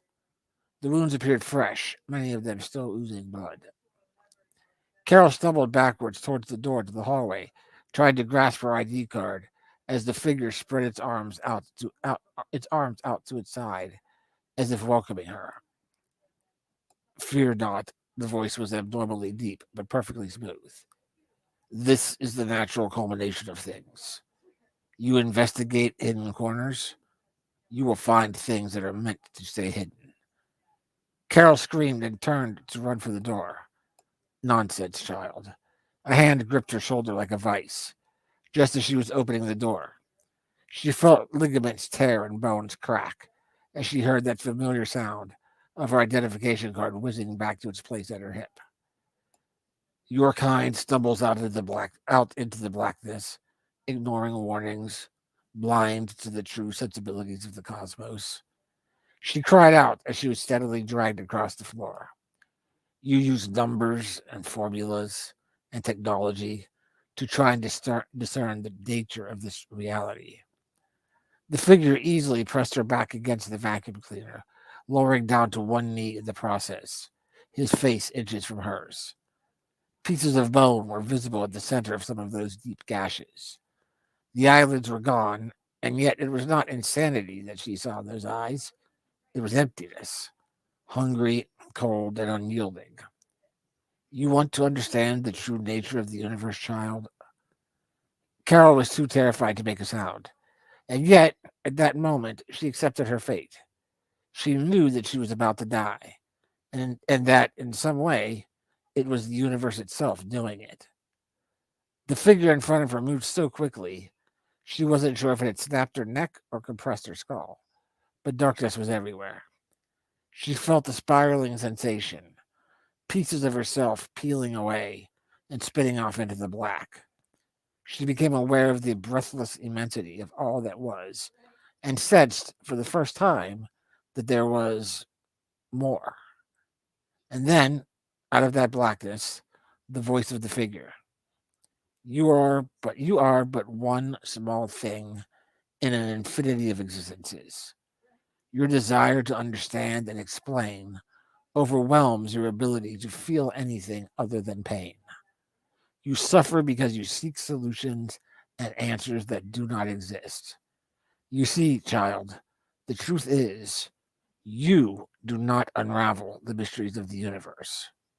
You are unraveled by them. That's it. Yes, yes. BB's big brain in the room. I love it. I love everything that it touches on. Oh, it's so good. I And like that. yes, Yeah. I do. Yeah, we lost them, but I do recall. Yeah, they're back. I do recall you reading this story. I've heard this story. You've read this to me, Yeah. in a Wasn't different that? version. Yep. Yep. It Mm-hmm. was. It was about That's 600. fucking deep. Nice. Oh. Thank you. Thank you. Yes, and before we get into that, BB, in hearing it again in a new way, I'm realizing its connectivity, and what I love about it is that it's the perspective of, and it's of an individual, again, as it's really painted out, that it's an individual's perspective of of a little piece of the big puzzle. And even the individual is breaking themselves into many pieces. But that Hollywood would grab this short story and have you write from the perspective of the other, right? And the big arc. But this is like that little it's a short story offshoot, like the Animatrix. Remember the Animatrix? Yeah. It was the Matrix, and there's all these little animated blips, and it's the perspective of those, not the heroes of the tale told, but the personal perspective of one coming in contact with the ever unfolding bigger world. And the monologue is speaking about all of this, that it's like, yeah, it covers it front and back of, like your first person is not your hero by any means. The first person is a glimpse of somebody that stumbled into something that it cannot comprehend because it hasn't evolved to the all-encompassing comprehension that this other somebody at the other end of the comprehension is almost dealing with three flies that are too large and Yeah. it's like, I'm sorry, fly, that you don't understand all the complexity of the world that you've just entered, but it's my duty to rid you of your confusion of being in this space that is not within your nature. Fly swatter on the wall. Because you're forcing against the Spider-Man comic book. Man, TK Monk, that was good, bro. Yeah, I wanted to make. Yeah, that's why most of the new stuff, most of the additional 500 some words that I wrote is there during that last section. Where he is he appears, and grabs her and all that. And I wanted to make sure to have him focus on him saying to her, you use numbers and formulas and technology to try and discern the nature of this reality. Like you're trying to reduce something to these numbers to fit into your formulas that you can't. You can't reduce it. It's beyond these numbers. Beyond the third dimension. Yeah, it's beyond these numbers. It's beyond these formulas. It's beyond your technology. Because like what he's talking about you don't you've the at the end where he says, you know, your desire to understand and explain overwhelms your ability to feel, you know, anything other than pain. Because in your, you know, in other words, you know, getting wrapped up in this search and this quest for answers, you're forgetting, you're not even feeling any of the wonder out there, You're not or connecting to or it. the horrors, or the horrors. You're not feeling any of it. You know, you're not feeling any side of it. You become so disconnected, and you just come focused on your own. You become reality National here. Geographic watching, you know, the slaughter over and over Yeah. again, but just analyzing it as zeros and ones as, well, this is the circle of life. Yeah. Good shit. And- That's great. That was and great. why does that it was happen? great, baby. That's so Yeah, good. yeah, I was, you know, I was not. That was my least favorite story that I've written originally. Fascinating. When I first What's wrote it? it. Okay, go, I'll let you finish. Go ahead. Yeah. When I first wrote it, it was my least favorite, just because I felt, I just didn't feel like I could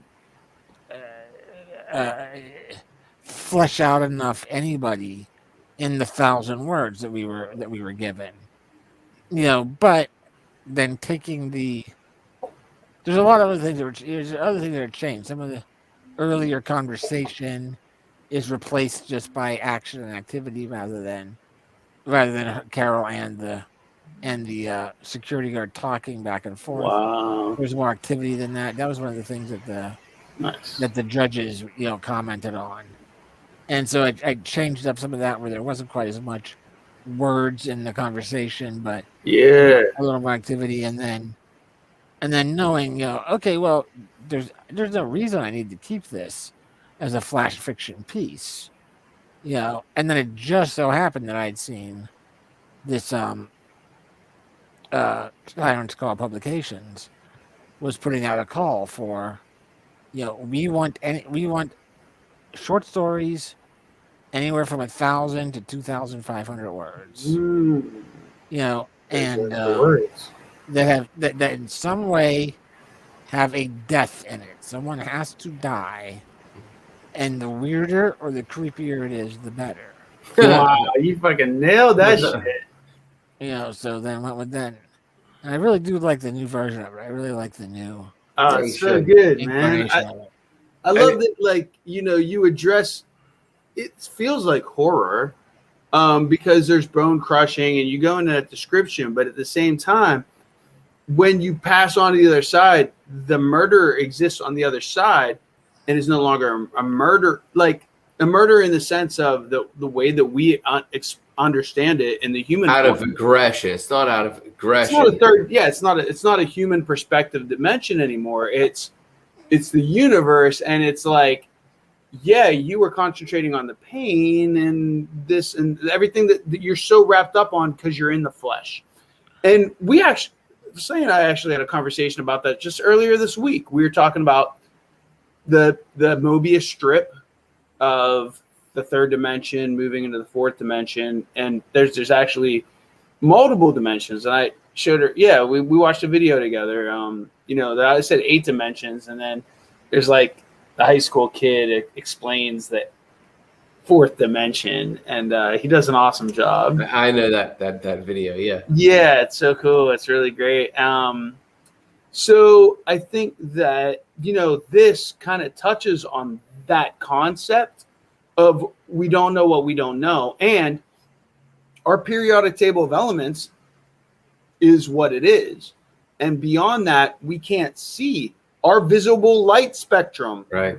We already acknowledge. And, you know, it only exists. It's a very, very finite. Very limited reality we I have. wrote that in Vibrancy and that other source. Right. That's right.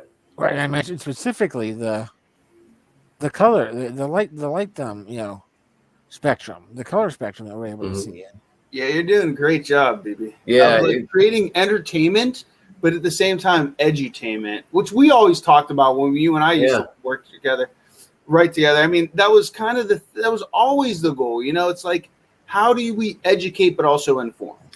Yeah, pose that question so that they question more and seek more. Yeah, I was talking to that Angela that the publisher of Space and Time, yesterday or the day before yesterday, back and forth in email, and I told her about that one story I wrote with Mr. Rasp, the one with the Prince thing and all that, and that my idea is that what I want to do is maybe write an origin story there. Maybe that's the origin story. Maybe it's not. I don't know. But I want to write one like change the name, like from, because that was called The Notes, and just change it to Mr. Rasp with a year after it. And I want to serialize those short stories. No pun intended. Yeah, right. Yeah, so that Mr. Rasp in 1983 is the one that's talking about the Cosby Show and the Prince thing and all that. But then the next one is 1988, and then just drop in a bunch of cultural references from that year. That's a good hook. That's a good hook. Go from the 80s into the 90s into the early 2000s, and a good setup that it's a big arc. Oh yeah, and she was like, oh, let me know. This might maybe we could work together on this or something, because that's a great idea. Like that's something I could definitely see appealing to different, because you're gonna write something that, and I said to her, I was like, the goal would be to create at least a few moments in each story that is, back in the day for that reader. Regardless of whatever your age is, eventually there's going to be a story that is your back in the day. Which is perfect. And the fact that it includes the musical references, she mentioned the other day, it was like, I'll always love music of the 90s because that's what I grew up in. It's like you loved music of the 80s and the movies of the 80s. And that's fucking undeniably fucking true. So there's certain points of our growth, mental growth, and human growth that affect us and resonate with us through the rest of our consciousness. Correct. So it is the connectivity. And, I've had certain conversations about this over the past several years, but there's a Pittsburgh podcast called, I believe it's called The Beat Goes On. And in it, they were mentioning about all of the art that connects to an emotional response will always live on through that emotional response. So therefore, if you're making music, if you get it to connect to another emotional moment, like you get a song that connects to a movie, Stuck in the Middle with You has a wide arc through. Tarantino is a king of this, of course, and it's always been done. That if you create an emotional connection to your audience, then therefore it's relative on an immortal level because you've gone back into their personal life and now it's become personal to them. So what you're doing is creating, again, referencing an arc that has occurred to them, not on a one-on-one level with this character, but again, the year 1983, the year 1988, the year 1991, etc., and making pulp cultural references connects to their own personal perspective of reality. And in doing so, too, coming at it from one's own personal perspective of a reality, connecting to a bigger, unending arc of a consciousness that has a larger concept, dealing with larger problems than somebody walking into the room walking into their dimension while dealing with larger issues that they now become casual collateral of. But the casual collateral is the first person of all these little mini stories of every decade entering into this untime this entity doesn't deal with time but deals with a bigger conflict. On what you're saying, the monk, but also, of course, the story. One of the things I love is what you did, BB, with the idea of, without even blatantly saying this, but you said it, is that, we're also focused on our own first person perspective. Right. Like we're the star of our own story. Right. Oh, yeah. Where it's like, no, you're part of something that's so unfathomable to you that you're caught up in your own little fleshy existence, and you're literally an amoeba. You're literally less than a grain of sand on the beaches because or a leaf on a tree that's going to be taken out through a natural cyclical thing. Right, but the leaf thinks that I'm the fall. The leaf thinks, okay. So if the leaf thought it was I am giving the tree life because of my existence. I am photosynthesizing all of what this huge entity needs. I'm the reason it's alive. I'm the reason. But it's the fall. But it's just because you had consciousness. The fall it's like your consciousness coming. is flawed. The fall because is coming. It's a first person, and it will survive the without. Uh-huh. Create the spring of a new. And we have no choice. It's not our fault because we can only see through our first person eyes. We can only feel through our first person flesh. Yeah. Our flesh. We know when we get burned. We know when we feel pain. But we also know that we're not what makes the universe tick. But damn, it doesn't make it any easier to leave this little housing of a body. It's all data. What that reminded me of was like the story of like Frederick Douglass, where the whole thing is like knowledge is power, but ignorance is bliss. So it's like when Frederick Douglass, and he was enslaved and he couldn't read, he would go up to little kids that could, and they were reading newspapers, saying something like that, and he would be like, "Hey, like, what's this one? How do I say this way? And it's like little white kids, and then they'll be like, okay, and they'll go ahead and tell him. All the while they're speaking to him in all these different ways that he doesn't even know what the context or anything, but he learns how to read just from just like children teaching him. And then when he finds out that actually what he's looking at and everything that's surrounded by him actually means, he's like, whoa, now I have this entire basically plane, like, okay, I was in the third dimension, now I'm in the fourth. And it's like incomprehensible to me at this point. But now that I know that it exists, it hurts. Because he could see the signs that say Negroes can't drink from this water fountain. And right. And they're referring to me. But before that, he didn't know, in a sense. Is that what you're saying? I'm saying even like in like literature and things like that, of course he already knew that, okay, I can't go here. But I'm sure that it opened a whole knowledge of like a field of his mind space of like what things actually are. And I think what this one was trying to do with the ones and zeros and trying to look at it in such an even plane, a plane that doesn't have lefts and rights. Just one door and this door, but there's something up here and something up here and diagonal and just infinite ways that I liked in the story that this person was cut up like geometrically, like patterns all up to his face. Yeah. And she saw him, and then he opened his arms to her, and he was just like, yeah, oh, you were trying to do this too. And then she tried to get away, and it was just like, no, you can't, because you looked so deeply into it. Now that you know what the situation is, and you actively looked for it, yes, it's going to hurt you. It's going to hurt your body. It's going to hurt your mind. But now this is something that you have to deal with. But before, you could just be. You could just be. This is Kali. You're looking for things that are above you. And now that you get that answer, this is what you have to deal with.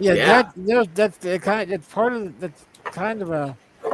I wanted to have that. I wanted to make sure that it was clear that there was the cuts were all in this symmetric pattern. So I wanted there to be a connection between him and the way he was cut. Whatever it was, however it happened, if he did it to himself or if he was just part of the universe that was that way. But I wanted to put a connection between that symmetry of scarring on him and mathematics, Right. geometry and that sort of thing. Think your geometry, yeah. Yeah, So that was totally what I pictured when you said. Yeah, that he could have been one of the earliest, sentient folks looking into the nature of the universe, doing it the same way, and that he realized the same lesson that she's learning now, that you can't just use the numbers and the formulas, and that even he, perhaps, if he was an advanced species, even he learned, I'm just stumbling blindly out into the universe because I'm doing it the wrong way, and it's a horror story, so for whatever reason, he became this Kind of incarnation. monster. Yeah, this kind of incarnation that you know. Kind of a Grim Reaper type of character. Well, Don't pay the ferryman. You become a hunter out of fear sometimes of lack. When you believe that you come from a place of lack, you hunt, and not in a way of consuming knowledge, but in a way of consuming to live. And so you eradicate those things. Things are in your circle. They're not of the same thing. 3 flies enter your room. They are a disturbance and a part of you gaining control. And that's exactly gaining control. And when he pushes her back against the vacuum, what you're saying right there, that's exactly what I was going for with that his eyelids were gone. His eyelids were gone, but it wasn't insanity in those eyes. It was empty. You can't unsee the things that you seek. Right, but then it was emptiness. It was emptiness. That's what it was. In the eyes. It wasn't insanity. It wasn't necessarily even anger or hatred. It was just emptiness. Bebop. They say bebop. Jafar says bebop poop right back to you. Bebop poop.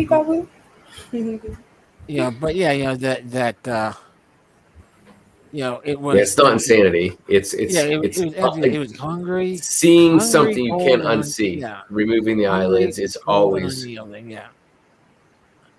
Always present. That was brilliant. It was metaphorical, and then also I don't like stories where it's just so metaphorical where it's like exact. You know what I mean? Like you actually have to think about it. And how does that pertain to your situation? Yeah. Like things are just like too easy to understand. Oh yeah. What's the word? Like what's worth reading that? Spoon fed. Yeah, and got it. Yeah, like you guys we all had different answers to like everything and thought about different things with which is great. The story that you read, Yeah. So I think that just makes it a personal story. Like I said, and then that's what makes it a great story. It makes it personal because it becomes not only self-indulgent by using history, but aware, self-indulgent and observant. Self-indulgent and self-observant. If you can put those two things together, the reader has a history and a mystery, and that they become connected to it for life. Mm-hmm. Nice. Write that shit down. Somebody is this recording? Press record. Always press record. Always press record. Always press record. Always press record. History. I'm gonna use the restroom. I'll be right back, and then I'm gonna say goodnight. Yeah, I'm getting ready to bail. Yeah. Well, I think from a strategical perspective. If we want to talk strategery. Yeah, we're gonna be talking about that. Nailed it. Yeah, especially that last sentence. That should hit deep. Nice. That shit hit deep. And that was my point. Damn, I was like, from I wouldn't change a thing, honestly. Mm-mm. Bro. The only thing that I would want to add is like if it like comes into like some kind of book or something, is like an illustration. Oh Like yeah, that, yo, I've been looking for illustrations to get an image yeah, of that figure. because that shit Definitely do that the would be sacred geometry in the awesome. cuts, though. Yeah, That absolutely. one. Do that all all over the body. Just like Yeah. so those are the forms that create everything in the universe, and it's 8 of them or whatever. I'm not sure. Yeah. It's this many. Yeah. No, the only editing that was the 1, only 2, editing that 3, they 4, asked for 5, 6. There's only 6 of them. 6 of them, bro. Platonics. Yeah, but it's all in there. Yeah, just put that. Just when you overlap that, it becomes. It's a tree of life. It's a tree of death. It is Tiamat. It is destruction. It is rebirth. Yeah. I mean, it's every building block. and it's in numbers, but it's visual numbers. It's no longer numbers. It's visual, and that is what sacred geometry is. It's this. It's numbers, but it's just the most basic forms. It's literally triangle, circle, square, rectangle, Metreon. overlapping. Creates everything. Right. Literally the building block of perceiving, but all is mind. The all is mind. The universe is mental, and that's something that kept popping up when you were saying, like, so you're coming at it through math, science, and numbers, and again, it's outside of you, but what you completely fucking aren't connecting to is that the all is mind, the universe is mental. It's the first principle of Hermetics. The Hermetic principles. Yeah. Principles. So again, it's without that's the emotion, the energy, motion, the connectivity to something. When you're not connected to something, it's binary. When you are emotionally or energetically connected to the motion of it, you are one with the now, and time does not exist because you are in the present. You are not in the presence of something other. Do you understand? And when you were in the presence of something other instead of being present, oh no, the other is coming. And when the other comes and consumes that is perceiving the present moment. Do you understand what I just went to with that? Yeah, no. I think of it in a psychology sense where, for me, I always think that like there's always the present and the past. But the future is always now. So it's like when people talk about anxiety, they're talking about the future, like the unknown. The unknown. Yeah, the unknown. But depression is all fear. In the past. It's the fear of the past, and anxiety is the fear of what's coming next. Good point. So if you change that, if you're just like, hey, like whatever comes is coming, but I'm always in the now. Like I feel like that person wouldn't be seeking out, all these demons and stuff and trying to figure out what's going to be happening next. And that's what that person's telling me. It's like, look, you looked for this. Okay. Yeah. But this is all the scars and stuff that you're doing to your body, and like in the physical realm. But this is what it actually looks like if you do seek these things. It's ugly. Mm-hmm. And you could wear them forever. It's ugly, but it also can be embracing because other people are looking for that as well. And they're like, oh, hey, it's not just me. Yeah. You know what I mean? It's not like the person was like scared or. Before we go, I want to bring up one thing. My computer's going to shut down in 3.5 minutes. Go ahead. One of the great numbers, by the way, is since she got in trouble with numbers, but one of the cool numbers is 32 and 23. Is that the magazine that's going to publish it? It's got a distribution of 35,000 people. So that's pretty great. That's a great number right there, 35,000. Yeah, it is. Connectivity. Right? Do you have Instagram, baby? It would be better if it was 33,000. 32,000. No, I don't have an Instagram. I should though. Yeah, it's something to do. and it's a Yeah. way for people to find you, whether or Yeah. not you make it a ritual that you seek out and use it as advertising. It becomes a platform for people to connect to you Yeah. without having a website. 2 minutes left on my computer shutting down. Thank you so much. There's I'm more. going to bow out. You guys continue. Thank you. After dark. Okay. Bye. I had a Do you really think, wonderful what time. are you gonna say? All right, peace out, the monk. I Later. wanted to say that we should all do DMT together at some point I'd love that. Have you done it? because the I spirit, love that. it's called the spirit molecule, and reporting after reporting talks about benevolent beings, but there is a universal consciousness. So it's in your story. This one rips away the flesh, literally, and in a violent form. However, we don't. On the other side, when he talks to her, he seems benevolent, or it seems benevolent. And Well- so, at least in What is the benevolent? understanding of this, there's more than that. What does benevolent mean again? I don't Is think it like a negative context to that word? No, not really. I mean, benevolent is kind of caretaking or giving, giving. Wisdom. Yeah, that's what it is. Yeah, imparting wisdom onto someone, or taking care of someone. If they're benevolent, they're doing something for your good. It's where benefactor comes from. Yeah.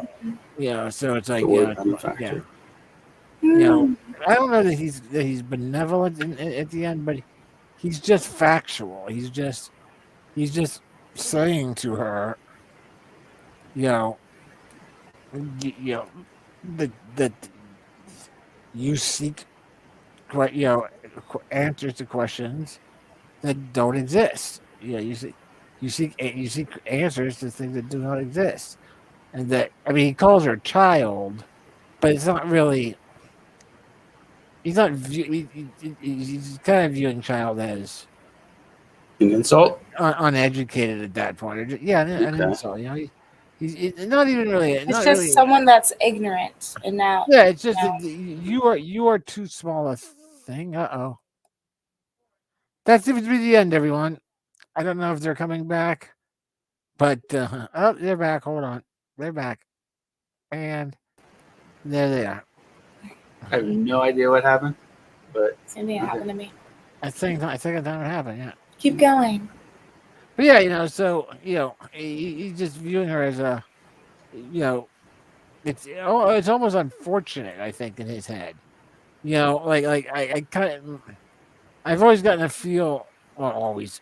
I wrote this, a month ago, but since I wrote the character, the grid guy, the guy that's cut up in the symmetrical band there, I've the original inspiration was thinking of Pinhead from Hellraiser. Yeah. And but it's even more. I mean, that's a really good movie. Hellraiser, the first Hellraiser, is a really good movie, and the character, the Pinhead character, with one of the worst names ever for a bad guy, Pinhead, but caught on though. Yeah, but that's because he's an awesome bad guy. He's very similar to this guy, where he is, he is kind of this universal understanding of that of sensation, where he does not draw a line between pain and pleasure. He's not there just to torture someone. In his mind, he's bringing them ultimate pleasure eventually, because the only way to experience that is to experience ultimate suffering. Because he doesn't make a distinction between those sensations. Wow. And so that's kind of where I feel like this guy's coming from when it comes to, understand, trying to decipher the intricacies of the universe and numbers and math and all that. That he is kind of seeing and understands what the universe is about, and you're trying to break it down in a way that I tried to way back when, and you can't, because this is the result. You know, this is what happens when you try to do that. Mm-hmm. But that's it, dude. I got to bail. I got to get something in my belly. Get ready for food. All right, for work tomorrow. I got to get ready for food. It's food time. But I got to put a little something in my belly. Mm-hmm. Then we have another glass of wine. Mm-hmm. And go to bed. Then I wake up and have a bunch of meetings tomorrow. And, Oh shit! Thank you for spending so much time with us, BB. Mm-hmm. Yes, good times all. Yeah, missed you for a couple weeks, and so glad we were able to reconnect tonight. And man, Yes, was it effing worth it? That your stories, good that time. that was anybody stuck around for after That was dark? my first. That was not my first. That was my favorite one. Nice, That was thank you. my favorite Thank you. story that you've read. Awesome, BB. All right, guys, have a great night. We'll do it again next week, right? Yeah. Bye, BB. All right, love you, BB. Beep, bloop. Love y'all. Boop, boop, boop, boop.